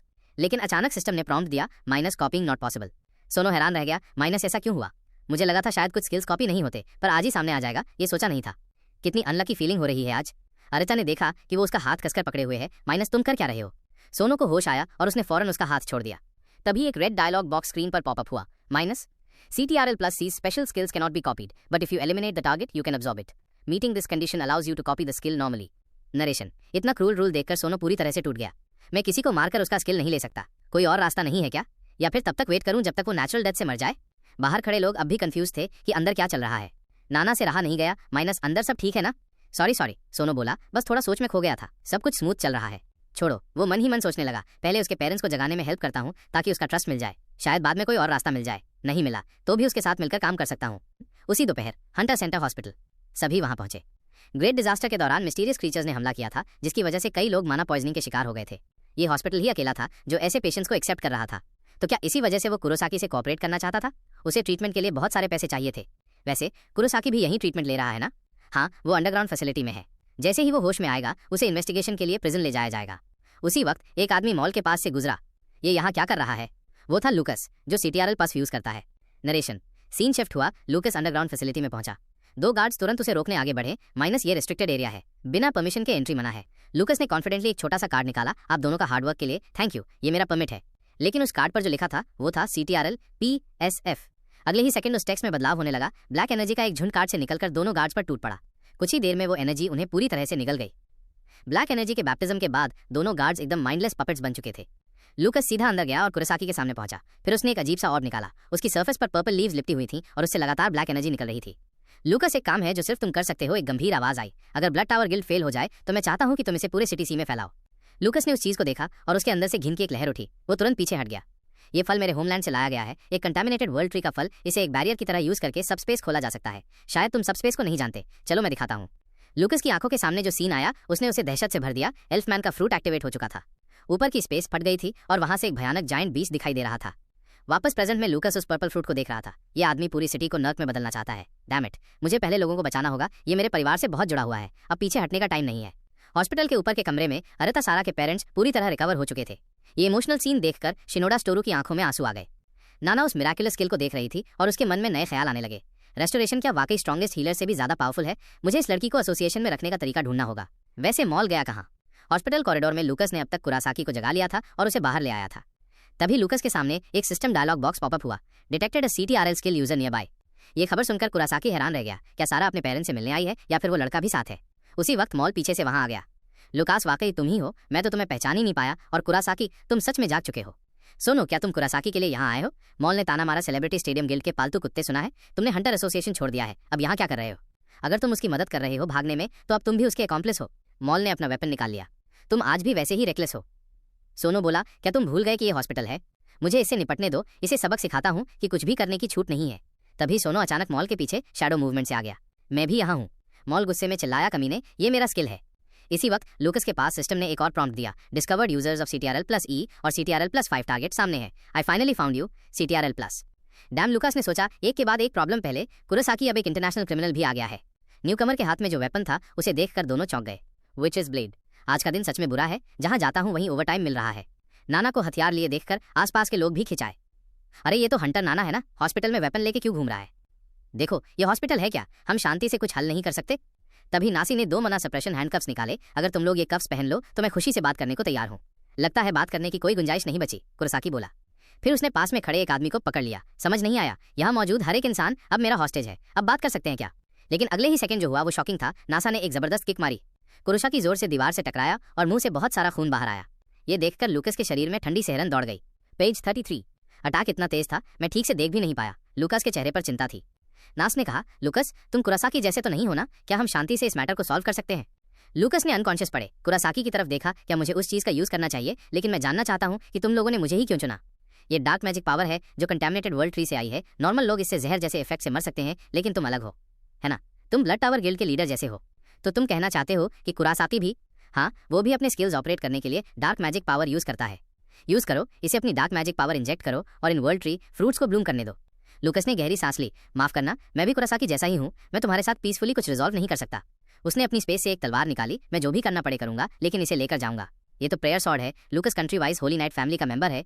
भी उनके परिवार की ये तलवार कई जनरेशन से चली आ रही है। कहा जाता है कि ये दुनिया की इकलौती होली सोर्ड है जो शिष्या ड्रैगन सोर्ड के लेवल की है, लेकिन ये लेवल या एट्रीब्यूट्स नहीं बढ़ाती। इसका नाम है हेरेटिक इंक्विजिटर। ये किसी भी हेरेटिकल स्किल या वेपन को एलिमिनेट कर सकती है। हंटर नास ने कर्स्ड स्वॉर्ड से हमला किया क्योंकि वो ब्लेड भी हेरेटिकल मानी गई थी। सोनो अचानक परेशान हो उठा और मदद के लिए आगे आया। मैं ठीक हूँ, चिंता मत करो, बस क्वींस ब्लेड पर थोड़ा सा कट आया है। अब मेरी बारी है। कहते हुए नास ने अपनी तलवार उठाई और वार किया, लेकिन लूकस ने आसानी से डॉज कर लिया। लगता है हॉस्पिटल की वजह से तुम अपनी फुल परफॉर्मेंस नहीं दे पा रहे। तुम मुझे बिना स्किल्स के हरा नहीं सकते। लेकिन अगले सेकंड ही लूकस की गलती साबित हो गई। उसकी टाई कट गई। नास के नेक्स्ट वेव ऑफ अटैक शुरू हो चुके थे। एक स्वॉर्ड लूकस के सीने पर लगी। उस वार की ताकत बहुत ज्यादा थी। लूकस कई मीटर पीछे जा गिरा और खून उगलने लगा। इस अटैक ने तो जैसे अंदर से मुझे तोड़ दिया। लगता है होली स्वॉर्ड हमारे स्ट्रेंथ डिफरेंस को कवर नहीं कर सकती। क्या ये वही ताकत है जो दुनिया के 10वें नंबर के हंटर के पास होती है? मैं सच में हॉस्पिटल में अपना स्किल यूज नहीं करना चाहता, लेकिन अब तुम मुझे मजबूर कर रहे हो। तभी कुरासाकी की आवाज आई, कमीना। वो बेहोशी से उठ चुका था। उसके हाथ में था वो कंटामिनेटेड वर्ल्ड ट्री फ्रूट जो अब पूरी तरह ब्लूम हो चुका था। अगर तुम इस हॉस्पिटल को इतना प्रोटेक्ट करना चाहते हो तो मैं सब कुछ खत्म कर दूंगा। उसने फ्रूट को जमीन में धसा दिया। रुको, ये हॉस्पिटल है। तो एनीवे, तुम्हें इसे सिटी सी के की लोकेशंस पर लगाना था, तो एक हॉस्पिटल में भी सही। जैसे ही डार्क मैजिक पावर बाहर निकलनी शुरू हुई, आसपास सब कुछ तेजी से करोड़ होने लगा। ये डार्क मैजिक पावर है जो सिर्फ डार्क स्किल्स रखने वालों के पास होती है, लेकिन इतनी ज्यादा। इस रेट पर तो पूरा हॉस्पिटल माना पॉइजनिंग का शिकार हो जाएगा। Damn it. सोनो ने तुरंत शैडो मूवमेंट यूज किया। वो एक पल में कुरासाकी के पीछे पहुंच गया और उसे स्पाइडर सिल्क से बांध दिया। बहुत लेट हो गया, अब इसे रोका नहीं जा सकता। वर्ल्ड ट्री फ्रूट एक सेकंड में फ्लावर बना और अगले ही सेकंड में अनकंट्रोलेबल तरीके से फैलने लगा। सबको पीछे हटना पड़ा। उसके मोटे ब्रांचेस हॉस्पिटल के हर कोने में रैम्पेज करने लगे। कुछ ही पलों में वो एक छोटा वर्ल्ड ट्री बन गया जिससे पूरा हॉस्पिटल छेदों से भर गया। हॉस्पिटल में मौजूद आम लोग अब क्राइसिस में थे। सोनो और बाकी लोगों ने तुरंत रेस्क्यू ऑपरेशन शुरू किया। तुम ठीक हो? प्लीज जल्दी से बाकी लोगों के साथ इवैक्यूएट करो। जो पेशेंट्स खुद चल सकते थे उन्हें निकालना आसान था, लेकिन बहुत से लोग ऐसे थे जो मूव नहीं कर पा रहे थे। कुछ लोग रेस्क्यू में हेल्प कर रहे थे, लेकिन अब हॉस्पिटल पूरी तरह से डेमोनिक एनर्जी से भर गया था। अब एक ही रास्ता बचा है, हॉस्पिटल को रिस्टोर करना। ये सोचते ही सोनो ने फिर से शैडो मूवमेंट एक्टिवेट किया और तुरंत सर्च में निकल पड़ा। शिनोडा सटोरू से उसे पता चला कि अरीता सारा का रूम दरअसल सेफ था। दोनों उस रूम तक पहुंचे, लेकिन एंट्रेंस पर मोटी बर्फ की दीवार थी। टर्न्स आउट एरीज ने रूम की रक्षा के लिए आइस बैरियर मैजिक डाला था, लेकिन वो डिमोनिक एनर्जी को रोक नहीं पाया। जैसे ही आइस वॉल टूटी, सोनो और बाकी तुरंत अंदर घुस गए और सीधे अरीता सारा के सामने पहुंचे। पूरे हॉस्पिटल को उस दुश्मन ने तबाह कर दिया है। सोनो बोला, एक पेड़ के जरिए जिससे मैसिव डिमोनिक एनर्जी फैली है। सबसे तेज सोल्यूशन जो मैं सोच पा रहा हूँ, तुम्हारा स्किल यूज करके सब कुछ रिस्टोर करना होगा। ये सुनकर अरीता ने बिना सोचे सहमति दे दी। तुम्हारे इन्फिनिट माना के साथ कुछ भी इम्पॉसिबल नहीं है। सीन शिफ्ट होता है। सभी लोग उस जायंट ट्री के सामने खड़े थे। ये ट्री तो मैंने इमेजिन से भी ज्यादा बड़ा है। ये आया कहाँ से? ये कुरासाकी का काम है। किसी ने कहा वो भाग गया और इस चीज को छोड़ गया। सब हैरान रह गए। अरीता गुस्से में थी। उसे पता था कि मेरे पेरेंट्स अभी भी हॉस्पिटल में हैं, फिर भी उसने ये किया। उसे मेरी फैमिली की बिल्कुल भी परवाह नहीं है। तो चलो शुरू करें, सोनो बोला। उसने अरीता को अपनी तरफ से मैसिव माना ट्रांसफर करना शुरू किया। अरीता ने हाथ पेड़ के तने पर रखा और अपना स्किल एक्टिवेट किया, लेकिन उसी पल पेड़ को जैसे खतरे का एहसास हुआ। उसने अपनी सभी जड़ें वापस खींचनी शुरू कर दी। जल्द ही हॉस्पिटल में फैली सारी रूट्स वापस ट्री के अंदर चली गईं और एक बड़ी सी बैरियर बन गई जिसने अरीता का रास्ता रोक दिया। पेड़ के ट्रंक पर एक विशाल ओपनिंग खुला। वहां से भयानक डेमोनिक एनर्जी निकलने लगी और अरीता की तरफ हमला किया। ये देखकर सोनो बहुत घबरा गया। वो फौरन दौड़ पड़ा। CTRL PSPS5 giant king spider silk. Silk ने तुरंत एक दीवार बना दी जिससे अरीता को बचाया जा सके, लेकिन अगले ही सेकंड एक जोरदार एक्सप्लोजन हुआ। सिल्क और डार्क एनर्जी दोनों हवा में उड़ गए। शिनोडा सटोरू भागकर सामने आया। सीनियर सोनो, आप ठीक हैं? मैं ठीक हूँ, सोनो बोला। सारा बेहोश हो गई है और लगता है रेस्टोरेशन फेल हो गया है। हमें जल्दी सबको इवैक्यूएट करना होगा, वरना सब माना पॉइजनिंग से मर जाएंगे। शिनोडा सटोरू ने अरीता को गोद में उठाया और हॉस्पिटल के एग्जिट की तरफ दौड़ा। इस बीच सोनो ने पेड़ की तरफ इशारा करते हुए एरीज से पूछा, तुम्हें पता है ये चीज असल में है क्या? मेरी माँ के नोट्स के मुताबिक ये किसी दूसरे वर्ल्ड से आया है। एरीज बोला, हमारी डायमेंशन से बिल्कुल अलग एक डायमेंशन से। मुझे लगता है ये एक कंटामिनेटेड वर्ल्ड ट्री का फ्रूट है। इसका मकसद है कंटामिनेशन को सोर्स से निकालकर हमारी दुनिया में ट्रांसफर करना, और क्योंकि वर्ल्ड ट्री का मेन बॉडी किसी और डायमेंशन में है, इसे रिस्टोर करना मुमकिन नहीं होगा। ये फ्रूट्स बैरियर्स की तरह भी काम करते हैं, इसलिए ये इन्हें सिटी सी के अलग अलग हिस्सों में लगाएंगे। ये सुनकर सोनो हैरान रह गया। एक बहुत ही खतरनाक तबाही आने वाली है। 10 मिनट बाद हॉस्पिटल के एंट्रेंस पर रेस्क्यू टीम ने बड़ी संख्या में घायल लोगों को इवैक्यूएट कर लिया था। मैजिक हंटर्स प्यूरिफिकेशन मैजिक से डिमोनिक एनर्जी को साफ करने की कोशिश कर रहे थे, लेकिन जितनी भी कोशिश की कुछ असर नहीं हुआ। हंटर एसोसिएशन के प्रेसिडेंट फुआ और तकुची सुयोशी भी वहां पहुंचे। प्रेसिडेंट फुआ ने सामने ट्री को देखा। ये वाकई एक कंटामिनेटेड वर्ल्ड ट्री है। किसी और डायमेंशन से इसे अपनी आंखों से देखकर भी यकीन करना मुश्किल हो रहा है। तकुची चोयोशी बोला, इस इंसिडेंट की बड़ी जिम्मेदारी अब भी नासी पर है। मैंने कभी नहीं सोचा था कि कुरासाकी वर्ल्ड फेमस हंटर नासी से भाग सकता है। अगर लूकस भी इसमें शामिल है तो हमें इंटरनेशनल हंटर एसोसिएशन से एक्सप्लेनेशन मांगनी होगी। तभी जमीन अचानक जोर से हिलने लगी। किसी को समझ नहीं आया कि क्या हो रहा है। एक हंटर भागता हुआ आया और प्रेसिडेंट फुआ को रिपोर्ट दी। नॉर्थ डिस्ट्रिक्ट से रिपोर्ट आई है, वहां सेकंड वर्ल्ड ट्री स्प्राउट हो चुका है। प्रेसिडेंट फुआ गुस्से से चिल्लाया, डैम इट, कुरासाकी ने फिर से इतनी जल्दी हमला कर दिया। अब पूरा शहर चौंक गया था। सिटी सी में 2 रहस्यमय विशाल पेड़ उग चुके थे जो लगातार ब्लैक डेमोनिक एनर्जी छोड़ रहे थे और जो किसी को भी इंस्टेंट माना पॉइजनिंग का शिकार बना सकते थे। जैसे ही वो गैस हवा में फैली, जिस किसी ने भी उसे इनहेल किया उसकी हालत खराब होने लगी। इसलिए वो दोनों विशाल पेड़ जहां खड़े थे उन्हें रिस्ट्रिक्टेड जोन्स घोषित कर दिया गया। आसपास के लोग तुरंत इवैक्यूएट करने लगे। सड़कों पर गाड़ियों की भीड़ लग गई थी। रिकॉर्ड्स के मुताबिक ये दोनों पेड़ किसी और दुनिया के कंटामिनेटेड वर्ल्ड ट्रीज के फल से आए थे। उस काली डेमोनिक एनर्जी का सोर्स भी दूसरी दुनिया का वही वर्ल्ड ट्री था। इन दोनों पेड़ों को मीडियम्स बनाकर काली डेमोनिक एनर्जी लगातार ब्लू स्टार में ट्रांसमिट हो रही थी। ऐसी हालत में वो लोग हमें पकड़ ही नहीं सकते थे। वैसे मुझे ये उम्मीद नहीं थी कि तुम इतने रूथलेस निकलोगे। आम लोगों पर ब्लैक मैजिक इस्तेमाल करके उनका ब्रेन वॉश कर दिया। जो लोग तुमसे कंटामिनेटेड हो जाते हैं वो तुम्हारे पपेट्स बन जाते हैं। ये सुनते ही लूकस का गुस्सा फूट पड़ा। शट अप, ये सब तुम्हारी वजह से हुआ है। गुस्सा मत हो, मैं तो तुम्हारी तारीफ कर रहा हूँ। अब सब हमें ढूंढ रहे हैं, लेकिन जब तक मैं तुम्हारे साथ हूँ हमें कोई नहीं पकड़ सकता। मुझे यकीन है कोई सोच भी नहीं सकता कि हम एक पुलिस कार में छिपे होंगे। अब 3 और लोकेशन बची हैं, जल्दी करना होगा। इसी बीच हंटर एसोसिएशन के प्रेसिडेंट्स ऑफिस में सोनो और उसकी टीम काउंटर मेजर्स पर डिस्कशन कर रहे थे। तुम कह रहे हो कि ऐसे 2-3 और पेड़ उगेंगे और फिर पूरे शहर को घेर कर कोई बैरियर बना देंगे? हाँ, सोनो ने कहा, कम से कम मेरी माँ के नोट्स में तो ऐसा ही लिखा है। ऐसा ही एक पेड़ 15 साल पहले ग्रेट डिजास्टर में उगा था। ये कंटामिनेटेड ट्रीज एक साथ बैरियर और गेट दोनों होते हैं। वक्त आने पर बहुत सारे कंटामिनेटेड मॉन्स्टर्स प्रकट होंगे। क्या फिर से वही 15 साल पुरानी ग्रेट डिजास्टर की कहानी दोहराई जा रही है? मुझे याद है उस वक्त हमारी कार पर भी इसी पेड़ की जड़ों ने हमला किया था। पापा तेजी से कार चला रहे थे, मैं उनके साथ था। हम किसी तरह बचने की कोशिश कर रहे थे। डैम, क्या ये वही चीज़ है जिसकी पहले बात हो रही थी? कौन ऐसा करेगा शहर के बीचों बीच? पापा की पूरी कोशिशों के बावजूद जो कार वो मैक्स स्पीड से चला रहे थे उसकी बॉडी को पेड़ की जड़ों ने आर पार कर दिया। ये याद आते ही सोनो की गर्दन पर बना वो कर्स्ड आवर ग्लास मार्क हल्की नीली रोशनी से चमक उठा। क्या इसका मेरी कर्ज से कोई लेना देना है? डैम इट, अगर वही मास्टरमाइंड है तो मैं उसे छोड़ूंगा नहीं। अब मुझे याद आ रहा है उस वक्त भी शहर में ऐसा एक पेड़ था, लेकिन मैं उस समय डंजन राइड संभालने में लगा हुआ था, इसलिए ध्यान नहीं दे पाया। वो बैरियर बनाएंगे, 2 दुनियाओं को जोड़ने वाला गेट खोलेंगे और शायद एक सबस्पेस भी एक्टिव कर देंगे। मुझे समझ नहीं आ रहा इतना कॉम्प्लेक्स क्यों बना रहे हैं सब कुछ। क्या उस सबस्पेस में कुछ खास है? कहीं वो डार्क सोल सबस्पेस तो नहीं है? सुना है कि उन डार्क सोल्स को केवल डेमोनिक एनर्जी से भरा एनवायरनमेंट चाहिए होता है, इसलिए ये लोग कंटामिनेटेड पेड़ों से उनके लिए बैरियर बना रहे हैं। अभी के हालात में सबस्पेस खुलने की पूरी संभावना है, लेकिन सबसे बुरा सिनारियो ये होगा कि किसी और डायमेंशनल वर्ल्ड का गेट भी खुल जाए। जब उन्होंने सबस्पेस का जिक्र किया तो सोनू के मन में एक ख्याल आया, अगर मैं इसे इन्फिनिट स्पेस में कॉपी कर लूं तो स्टोरेज स्पेस की समस्या हल हो जाएगी और मैं एक अनलिमिटेड गार्गोइल आर्मी बना सकूंगा। फिर तो मैं इनविंसिबल बन जाऊंगा। मुझे उस मास्टरमाइंड को पकड़ना ही होगा और सबस्पेस पाना ही होगा। तभी किसी ने डायमेंशनल कीज का जिक्र किया, लेकिन तकुची को इन सब पर यकीन नहीं था। तब सोनू ने अपने हाथ में मौजूद 2 डायमेंशनल फ्रैगमेंट्स निकाले। तकुची उन्हें देखकर चौंक गया, क्या ये वाकई डायमेंशनल की है? सोनू बोला, ये तो बस की के 2 टुकड़े हैं। इसे पूरा काम करने के लिए 5 फ्रैगमेंट्स इकट्ठा करने होंगे। मेरी माँ के नोट्स में लिखा है, एक बार कंट्री वाई में कंटामिनेटेड डिमेंशनल गेट खुल चुका है। अब जब फिर से कंटामिनेटेड ट्रीज और डिमेंशनल फ्रैगमेंट सामने आए हैं तो ये साफ है कि वही पुराने आउटसाइडर्स फिर से एक्टिव हो गए हैं। उनके पास भी फ्रैगमेंट्स हो सकते हैं। तभी शियासाकी बोला, असल में हमारे गिल्ड के पास भी ऐसा एक टुकड़ा है। 1 घंटे बाद सब फ्यूचर गिल्ड के अंडरग्राउंड वॉल्ट में पहुंचे। ये वॉल्ट का दरवाजा तो बहुत ही। मास्टर शियासाकी, ये डिमेंशनल फ्रैगमेंट तुम्हें कहाँ से मिला? कहीं अंडरग्राउंड चैनल से तो नहीं खरीदा ना? कहीं ये नकली निकला तो बहुत एम्बैरेसमेंट होगी। लेकिन सोनो को पूरा यकीन था कि अंदर एक डिमेंशनल फ्रैगमेंट है, क्योंकि फ्रैगमेंट्स एक दूसरे के साथ रेजोनेट करते हैं। जैसे ही दरवाजा धीरे धीरे खुला, अंदर का नजारा सबके सामने आ गया। एक बहुत बड़ी स्पेस के बीचों बीच सिर्फ एक चीज रखी हुई थी, डिमेंशनल फ्रैगमेंट नंबर 4। उसे एक बैरियर में रखा गया था, क्योंकि फ्रैगमेंट्स के दोबारा मर्ज होने पर क्या होगा ये किसी को नहीं पता था। अंदर सिर्फ सोनो और शिरोआकी गए। इस डिसीजन से ताकुची तसुयोशी को बहुत गुस्सा आया। अगर तुम किसी अजीब डायमेंशन को एक्सीडेंटली खोल दोगे तो इसकी कीमत तुम्हें चुकानी पड़ेगी। दरवाजा बंद होते ही सोनो और शिरोआकी फ्रैगमेंट के सामने पहुंचे। तुम बता सकते हो ये फ्रैगमेंट तुम्हें कहाँ से मिला? शिरोआकी ने पूछा।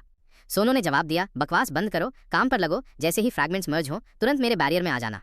इतनी सावधानी की जरूरत नहीं है, सोनो बोला। मैं पहले भी मर्ज कर चुका हूँ और मैं मूवमेंट स्किल से तुरंत भाग सकता हूँ। जैसे ही सोनो ने फ्रैगमेंट को छुआ, उसके चारों ओर का बैरियर अचानक टूट गया। डिमेंशनल फ्रैगमेंट से तेज चमक निकली। ये क्या हो रहा है? फिर एक जोरदार एक्सप्लोजन की आवाज आई। सौभाग्य से सोनो ने टाइम पर टेलीपोर्ट कर लिया, वरना उसका काम तमाम था। मैंने कभी नहीं सोचा था कि फ्रैगमेंट अपने आप स्पेस से बाहर आके खुद ही मर्ज कर लेगा। सिर्फ तीसरे फ्रैगमेंट के मर्ज से इतनी ताकत, तो चौथे से क्या होगा? उधर शिरोआकी ने जब सोनो की टेलीपोर्टेशन स्किल देखी तो वो बुरी तरह गुस्से में आ गया। तुम हो कौन आखिर? मैं सीनो हूँ, तुम्हें क्या हो गया है? सोनो ने कहा। अगले ही पल शिरोकी ने सोनो का गला पकड़ लिया। तुम हाईएस्ट लेवल की फॉरवर्ड मूवमेंट स्किल कैसे यूज कर सकते हो? बिना डार्क मैजिक पावर के डार्क स्किल्स कैसे चला रहे हो? शिट, अब मैं ये कैसे एक्सप्लेन करूं? क्या मुझे अपना सीक्रेट बता देना चाहिए? सोनो मनी मन सोच रहा था।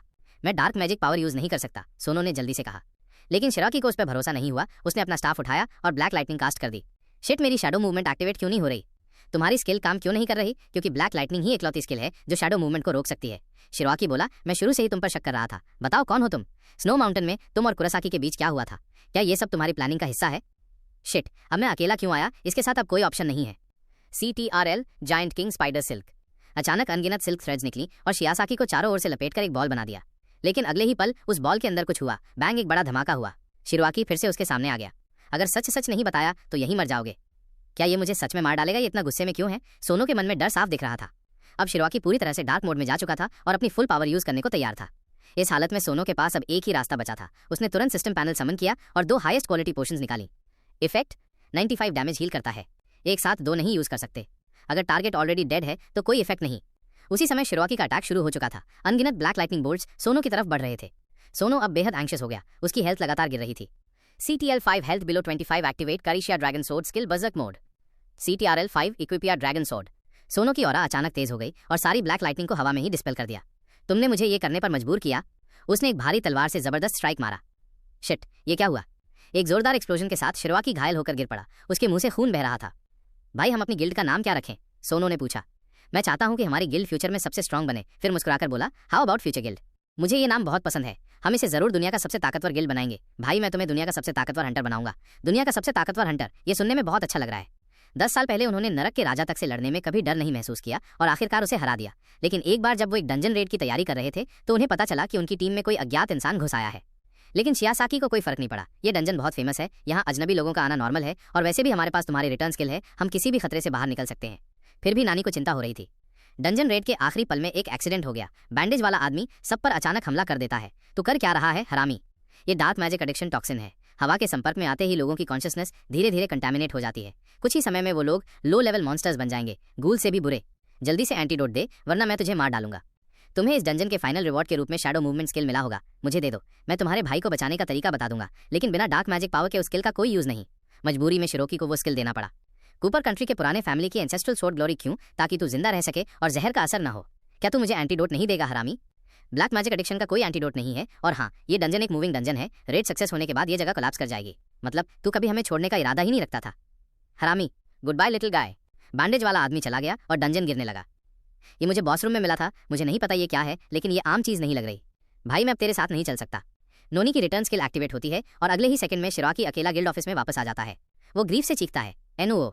अब वर्तमान में पिछले 10 सालों में मैंने हर डंजन तलाश लिया, लेकिन उस मूविंग डंजन का कोई सुराग नहीं मिला। मुझे पता है कि मेरे भाई के जिंदा होने की उम्मीद बहुत कम है, लेकिन अगर उसकी सिर्फ हड्डियां भी मिल जाएं तो भी मैं उसे वापस लाना चाहता हूं। अब समझ में आया इसे डंजन ओटाकू क्यों कहते हैं। अभी कैरिशिया ड्रैगन स्वॉर्ड के इफेक्ट की वजह से यही वजह है कि मैं डार्क मैजिक पावर और डार्क स्किल्स की पढ़ाई करता हूं। मुझे इंटरनेशनल हंटर एसोसिएशन के रूल्स की कोई परवाह नहीं।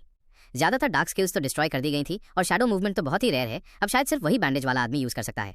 तो तुम पूछना चाहते थे कि कुरासाकी और मैंने ये कैसे सीखा। ठीक है, मैं बता देता हूँ। कोई जरूरत नहीं। तुमने कैरिशिया ड्रैगन स्वॉर्ड यूज की थी ना? मुझे नहीं लगता एरीज ने वो तुम्हें दी होगी। मैं तुम्हारा स्किल थोड़ा समझता हूँ। ये थेफ्ट जैसा है ना, जैसे तुमने शैडो मूवमेंट स्किल चुरा लिया था। माफ करना, मैंने तुम्हें गलत समझा। तो तुम सिर्फ वो हो जो थीफ टाइप स्किल्स यूज करता है। अगर माफ कर रहे हो तो थीफ शब्द तो हटा ही दो। जब डायमेंशनल की पूरी तरह से कलेक्ट हो जाएगी, मैं तुम्हारे साथ जुड़ना चाहता हूँ।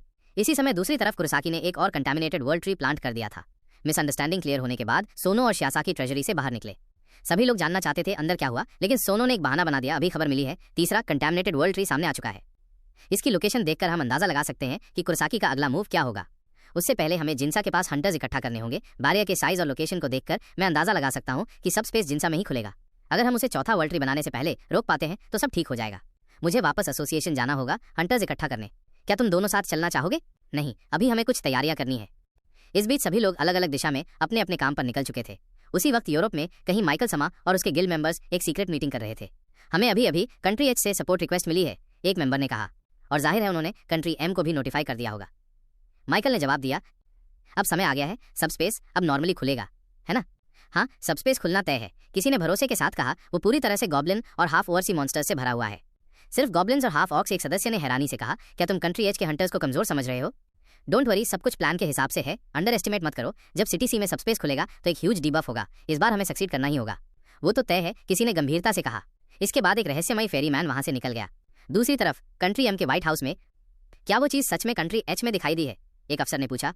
हाँ, किसी ने जवाब दिया, ये पहली बार 15 साल पहले कंट्री वाई में दिखी थी। ये उसी डिमेंशन से आती हैं जहां डार्क सोल सबस्पेस है। ये हमारे लिए भी बेहद खतरनाक है। अगर दोनों वर्ल्ड्स के बीच डायरेक्ट पैसेज खुल गया तो सब खत्म हो जाएगा। मैंने सुना है कि इंटरनेशनल हंटर एसोसिएशन ने सीधे सपोर्ट भेजा है। तभी पास खड़े सेक्रेटरी को फोन कॉल आया।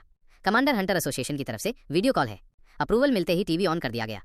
टीवी स्क्रीन पर एक ऑफिसर दिखाई दिया। मिस्टर कमांडर, हमें बहुत बड़ी मुसीबत का सामना करना पड़ रहा है। हालात कंट्रोल से बाहर जा सकते हैं। रिपोर्ट्स के मुताबिक रटल स्नेक गिल्ड का प्लेन कंट्री एच की तरफ बढ़ रहा है। क्या मतलब टर्नर वहां जा रहा है? कमांडर हैरान हो गया। टर्नर के पास गिल्ड का ज्यादातर इक्विपमेंट है। वो किसी भी वक्त एक न्यूक्लियर बॉम्ब की तरफ फट सकता है।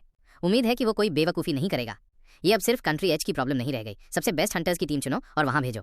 दृश्य अब तीसरे कंटामिनेटेड वर्ल्ड ट्री की तरफ शिफ्ट हुआ। लूकस एक रूफटॉप पर खड़ा होकर सब कुछ देख रहा था। वो मन ही मन सोच रहा था, जैसा कुरोसाकी ने कहा था, अब मैं भी उसी की तरह बन चुका हूँ। हालांकि मैंने ये सब अपनी फैमिली को प्रोटेक्ट करने के लिए किया, लेकिन ये सब मेरी वजह से ही हुआ। ये सब उस दिन शुरू हुआ जब मुझे CTRL+F की स्किल मिली। अचानक ही मीडिया की लाखों खबरें लोगों की उम्मीदें और नफरत उसके दिमाग में भरने लगी। वो मॉन्स्टर्स की कॉन्शियसनेस और उनकी मौत तक महसूस कर सकता था। एक हफ्ते तक वो ऑलमोस्ट बेहोश रहा, कुछ भी नहीं कर पाया। आखिरकार उसने खुद को खत्म करने की कोशिश की ताकि CTRL+F का कर्स खत्म हो जाए। पर आयरनी ये थी कि उसी वक्त उसे इस कर्स को रोकने का तरीका मिल गया।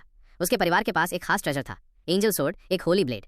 जब तक वो ये सोर्ड अपने पास रखता, CTRL+ का कर्स सप्रेस्ड रहता। धीरे धीरे वो इस कर्स की ताकत के साथ जीने की आदत डालने लगा। लेकिन फिर वो इंसिडेंट हुआ। कंट्री वाई में एक दूसरी डायमेंशन का गेट खुल गया। वेस्टर्न हंटर्स उसके घर आए और होली सोर्ड उधार मांगा। उसके पिता ने उसे बचाने के लिए मना कर दिया। इस वजह से कंट्री वाई को ह्यूज लॉस झेलना पड़ा और कूपर फैमिली की पावर और स्टेटस खत्म हो गई। लूकस ने कर्स की पावर पर रिसर्च करना शुरू किया। जब हर तरीका फेल हो गया, उसने डार्क मैजिक से कंट्रोल करना सीखा। अगर मैं थोड़ी भी लापरवाही करता तो खुद पर से CTRL खो देता, इसलिए मैंने हमेशा होली सोर्ड को अपने पास रखा। फिर मैं उन लोगों से मिला, उन्हीं की मदद से हमारा परिवार फिर से उठ सका, लेकिन इसकी कीमत बहुत भारी थी। माइकल समा ने मुझे धमकाया कि मैं CTRL+F का इस्तेमाल करके सभी कर्स लोगों को ढूंढूं, फिर वो उन्हें मारकर उनकी पावर चुरा लेता। मैंने बहुत समय तक ये बहाना बनाया कि मैं अपने परिवार की रक्षा कर रहा हूँ, लेकिन सच तो ये है कि मैं बस मौत से डरता हूँ। मैं एक कायर हूँ। अब जब हमें पता है कि CTRL+ किसके पास है, अगर ये पावर माइकल समा के हाथ लग गई तो कुछ भी हो सकता है। मैं खुद अपनी आंखों से देखना चाहता हूँ। इतना कहते ही लूकस ने होली स्वॉर्ड को सील कर दिया। अचानक कर्स्ड पावर फूट पड़ी। लूकस की कॉन्शियसनेस एक मिस्टीरियस स्पेस में पहुंच गई। कर्स की एबिलिटी एक्टिवेट हो चुकी थी। पिछले क्लूज को फॉलो करते हुए वो लगातार खोज कर रहा था। मिल गया, तुम्हारा लोकेशन मिल गया। CTRLP 10,000 मीटर ऊपर एक प्लेन आइलैंड नेशन की तरफ उड़ रहा था। और उस प्लेन में कौन बैठा था? टर्नर, जो दुनिया का नंबर 1 हंटर है, प्लेन में बैठा था। बॉस, अगर हमें आइलैंड नेशन जाना है तो इतनी परेशानियों के साथ प्लेन क्यों लेना पड़ रहा है? रिचर्ड ने पूछा। टर्नर ने उसे देखा और कहा, रिचर्ड, हमारी गिल्ड का मोटो भूल गए क्या? रिचर्ड बोला, ऑफ कोर्स, मैंने नहीं भूला। जैसे ही तुम अपनी गार्ड नीचे करते हो, डेंजर अचानक से सामने आ जाती है। टर्नर ने गंभीरता से कहा, मैं चाहता हूं कि तुम अगली बार और ज्यादा केयरफुल रहो। 15 साल पहले जब वो बड़ा डिजास्टर हुआ था, तब मैं ऑलरेडी एक रैंक हंटर था। फिर भी मैं मरते मरते बचा और आखिर में वेस्टर्न हंटर्स ने मुझे बचाया था। वो आगे बोला, कुछ ही समय बाद एक ट्रांसेंडेंट बीइंग ने, जो दूसरी डिमेंशन से आया था, मुझे एक स्किल दी। उसी स्किल की वजह से मैं दुनिया का नंबर 1 हंटर बना। और जब वो डिजास्टर खत्म हुआ, तब सायोन ने मुझे ये चीज संभालने को दी थी। टर्नर ने अपनी जेब से एक glowing golden multi dimensional fragment निकाला, जिस पर नंबर 2 लिखा था। ये 15 सालों में पहली बार है जब ये रेजोनेट हुआ है। आखिर आइलैंड नेशन में हो क्या रहा है? मुझे सच्चाई जाननी ही होगी। इसी बीच आइलैंड नेशन में जिंसा के ऊपर डेमोनिक एनर्जी बहुत तेजी से बढ़ रही थी। सारे हंटर्स वहां की तरफ भाग रहे थे। पोल्यूशन कॉन्सेंट्रेशन सबसे ज्यादा यहीं था और यहीं सब स्पेस खुलने वाला था। ग्रेट सेज गिल्ड हॉस्पिटल में मौजूद वर्ल्ड ट्री की रक्षा कर रहा था। गिल्ड मास्टर शिनोड शिरो ने वहां डार्क एनर्जी को CTRL करने के लिए मैजिक सर्कल्स इस्तेमाल किए। गिल्ड मास्टर टाकुची ने अपने गिल्ड मेंबर्स को अलग अलग इलाकों में सपोर्ट के लिए भेज दिया। वो खुद अकेले सेंट्रल जिंसा में बैठा सब स्पेस खुलने का इंतजार कर रहा था। बाकी छोटे गिल्ड्स लोगों को इवैक्यूएट करने का काम कर रहे थे। वैसे हंटर सोनो कहाँ गया? किसी ने पूछा। वो बोला, कुछ काम निपटाने हैं। जवाब मिला। सीन अब जिंसा के एक शॉपिंग मॉल में शिफ्ट होता है। सोनो की टीम के हर मेंबर के हाथों में कई बैग्स थे, यहाँ तक कि लिटिल स्टोन के पास भी एक बैकपैक था। तभी लूकस वहां पहुंचा अपने स्वॉर्ड के साथ। तुम्हें कैसे पता चला कि हम यहाँ हैं? किसी ने पूछा। लूकस ने गुस्से में कहा, मुझे तुमसे ज्यादा बातें नहीं करनी, मैं यहाँ हंटर सोनो के लिए आया हूँ। लूकस के हाथ में होली स्वॉर्ड देखकर सोनो को वो कहानी याद आई जो शियासाकी ने उसे सुनाई थी। अगर मैं इस स्वॉर्ड को कॉपी कर पाऊं तो शायद मैं उस गंदी डार्क एनर्जी को प्यूरिफाई कर सकूं। ये सोचते ही सोनो अचानक गायब हो गया। अगले ही पल वो लूकस के पीछे प्रकट हुआ और होली स्वॉर्ड को छूने ही वाला था, लेकिन लूकस को पता चल गया। वो तुरंत पीछे हटा और बोला, ऐसे अजीब हरकतें मत करो, मुझे तुम्हारी सारी स्किल्स पहले से पता है, तुम्हारी कॉपिंग स्किल्स CTRL+PLSC भी। ये सुनकर सोनो चौंक गया। उसे मेरे सीक्रेट के बारे में कैसे पता चला? फिर भी वो अनजान बनने का नाटक करता रहा। लूकस ने कोल्डली कहा, एक्टिंग करने से कुछ नहीं होगा, मेरी फैमिली और मैं अपनी जान दांव पर लगा रहे हैं इसके लिए। और जैसे ही अटैक शुरू हुआ, सोनो ने तुरंत अपनी शैडो मूवमेंट स्किल यूज की और फिर से लूकस के पीछे पहुंच गया। लेकिन लूकस की होली स्वॉर्ड डार्क स्किल्स की नेचुरल एनिमी थी। उसने तुरंत अपनी स्किल एक्टिवेट कर दी। होली स्वॉर्ड तेज रोशनी से चमकने लगी। मुसीबत है। सोनो ने सोचा, मैं शैडो मूवमेंट यूज नहीं कर सकता। ये इस स्वॉर्ड की खास एबिलिटी है, 10 मीटर रेडियस तक डार्कनेस को प्योरीफाई करना। लूकस ने कहा, अब देखते हैं तुम कहाँ भागते हो। सोनो बुदबुदाया, अब तो सिचुएशन खराब हो रही है, क्या मुझे किशिया ड्रैगन स्वॉर्ड यूज करनी चाहिए? लूकस बोला, तुम्हें पता है मैं बहुत टाइम से तुम्हें ढूंढ रहा हूँ। मैं जानना चाहता हूँ तुमने CTRL+ की स्किल को कैसे कंट्रोल किया। सोनो ने समझ लिया, अब समझ में आया, तुम भी कर्स्ड हो, तुम मुझे मारना चाहते हो और मेरी स्किल चुरा चाहते हो। तुम भी उसी कुरोसाकी जैसे हो। ये सुनकर लूकस बुरी तरह गुस्से में आ गया और अपने स्वॉर्ड से सीधे हमला कर दिया। ये हमला इतनी तेजी से हुआ कि मैं भी चौंक गया और वो स्वॉर्ड सीधे मेरे बॉडी में घुस गया। लूकस को खुद यकीन नहीं हुआ कि ये इतना आसान था, लेकिन ये सब सोनो की प्लानिंग थी। फाइनली मैं इस होली स्वॉर्ड को छू पाया। CTRL+ होली स्वॉर्ड यूजर के साथ मर्ज हो रही है। सोनो ने स्वॉर्ड को कॉपी कर लिया था। उसने तुरंत एक हाई ग्रेड हीलिंग पोशन निकाली और पी ली। पल भर में उसका जख्म भर गया। तभी लूकस को समझ में आया कि सोनो ने जानबूझकर खुद को चाकू लगवाया था ताकि वो स्वॉर्ड कॉपी कर सके। लूकस चीखा, मैं तुमसे आखिरी बार पूछ रहा हूँ, तुम CTRL+ से करना क्या चाहते हो? पूछने की जरूरत भी है, जाहिर है दुनिया का सबसे ताकतवर हंटर बनना है, ट्रांसेंडेंट लोगों से भी ज्यादा ताकतवर। लेकिन लूकस को यह जवाब पसंद नहीं आया और उसने फिर से सोनो पर हमला कर दिया। हमारे पास ज्यादा टाइम नहीं है, जब तुम्हें कर्स मिला था तब क्या सुना नहीं था? अब सिर्फ 5 साल बचे हैं उस बड़ी तबाही के आने तक। असल में लूकस को याद ही नहीं था कि उसे कर्स कब मिला। उस पर एक साथ इतनी इन्फॉर्मेशन लोड कर दी गई थी कि वो कुछ भी साफ समझ नहीं पाया। तो ये आर ग्लास मार्क, ये एक काउंटडाउन है। उसी पल आसमान से अजीब सी आवाजें आने लगी। क्या ये शुरू हो गया? एक डार्क सबस्पेस किसी और डायमेंशन से खुलने वाला था। जब ये सबस्पेस खुलेगा तो एक कंटामिनेटेड एरिया डिजिग्नेट होगा। उस एरिया में सभी हंटर्स का एचपी और एमपी 30 तक घट जाएगा और ऑर्डिनरी मैजिक स्किल्स का यूज भी रिस्ट्रिक्ट हो जाएगा। अगर ये सबस्पेस पूरी तरह खुल गया तो ये सिटी एक जिंदा नर्क बन जाएगी। एल्फ का मिशन अब कंप्लीट हो गया है। क्या अब वापस जाकर रिपोर्ट करूं? उसी वक्त कुरासाकी की तरफ काले बिजली के अनगिनत झटके गिरे। शियासाकी एरीज के साथ वहां आ गई। तुम यहां से नहीं जा सकते क्योंकि अब तुम्हारी मौत यहीं होने वाली है। टू बैड तुम लोग लेट हो गए। सबस्पेस का खुलना अब कोई नहीं रोक सकता। ये सिटी तो अब खत्म हो चुकी है। कोई बात नहीं, मेरा टारगेट तो तुम हो। वैसे भी सबस्पेस के नेगेटिव इफेक्ट्स मुझ पर असर नहीं करते। तुम्हें लगता है सिर्फ तुम पर ही डीबफ्स का असर नहीं होता। कुरासाकी ने अपनी स्पेस से एक लंबी तलवार निकाली। चलो दिखाता हूं तुम्हें असली डार्क मैजिक क्या होती है। सीन अब हंटर एसोसिएशन की तरफ शिफ्ट होता है। सभी हंटर्स को सिस्टम से सब स्पेस खुलने की नोटिफिकेशन मिलती है। इतने रिडिकुलस डीबफ्स, मैजिक स्किल्स रिस्ट्रिक्ट कर दी। अब हम मेजेस फाइट कैसे करें? कई मेजेस ने स्पेल्स कास्ट करने की कोशिश की लेकिन कोई भी एक्टिवेट नहीं हुई। इसी बीच सिटी के सेंटर से एक मैसिव टॉर्नेडो उठा। फिर सभी के सामने एक बड़ा स्पेशल रिफ्ट खुल गया। अगले ही पल उस रिफ्ट से एक फिगर बाहर निकला। वही मास्टरमाइंड था ये सब कुछ करवाने के पीछे। लगता है सब आ गए हैं, शो शुरू होने वाला है। नीचे खड़े हंटर्स हैरान थे, ये क्या हो रहा है? इतनी बड़ी सबस्पेस और सिर्फ एक एल्फ बाहर आया। रुको, सभी ने नीचे देखा। सबस्पेस से अनगिनत मॉन्स्टर्स निकलने लगे थे। उनकी संख्या देखकर हर कोई डर गया। क्या मजाक है ये? क्या हम इतनी संख्या से लड़ भी पाएंगे? मैंने 15 साल तक सब्र किया है, अब सब अपनी पूरी ताकत से लड़ो। तुरंत ही सारे मॉन्स्टर्स चार्ज करने लगे। उनका सामना किया। एक बॉल्ड आदमी ने, तुम्हें लगता है नंबर से जीत सकते हो? तुमने हमें अंडर एस्टिमेट कर दिया। ये कहकर टुची ने अपना स्टोन आर्मर एक्टिवेट किया और अप्रोचिंग मॉन्स्टर्स को हैवी पंचेस मारने लगा। मुझे मैजिक की जरूरत नहीं, अपनी स्टोन आर्मर एक्टिवेट करने के लिए एक एक को निपटाना बहुत टाइम लेगा। सब एक साथ आओ। टुची की ये प्रोवोकेशन सुनकर सामने के मॉन्स्टर्स गुस्से में भर गए, लेकिन अगले ही पल वो एक जबरदस्त ताकत से टुकड़े टुकड़े हो गए। मास्टर टुची कितने स्ट्रांग हैं, चलो हम भी हेल्प करते हैं। दोनों आर्मीज एक दूसरे से टकरा गईं। हंटर नेस भी बैटल ज्वाइन करने के लिए पहुंच गई। प्रेसिडेंट फुआ की साइड पर भी मॉन्स्टर्स पहुंच चुके थे। जैसे ही उन्होंने गिल्ड मास्टर पर हमला करने की कोशिश की, प्रेसिडेंट फुआ ने एक जायंट शील्ड निकाला और उन्हें ब्लॉक कर दिया। मॉन्स्टर्स के सारे अटैक्स उस शील्ड ने रोक लिए। फिर उसने उस जायंट शील्ड को ऊपर उठाया और नीचे की ओर जोर से मारा। उसके सामने खड़े मॉन्स्टर के 2 टुकड़े हो गए। उसके पीछे खड़े मॉन्स्टर्स भी उस एक ही हिट में कट गए। वो जायंट शील्ड किसी तलवार जैसा लग रहा था। बिना किसी स्किल के भी उसकी पावर जबरदस्त थी। ये जायंट मॉन्स्टर्स प्रेसिडेंट फुआ और मास्टर टूची जैसे हंटर्स के लिए इजी थे, लेकिन बाकी हंटर्स के लिए बहुत मुश्किल। और एनिमीज की संख्या बहुत ज्यादा थी। अगर ऐसा ही चलता रहा तो सब खतरे में आ जाएंगे। इसी वक्त नानासु को मॉन्स्टर्स ने टारगेट कर लिया था। एक जायंट बर्ड ऊपर से डाइव करता है, लेकिन नानी ने टाइम से डॉज कर लिया। Boss Griffin level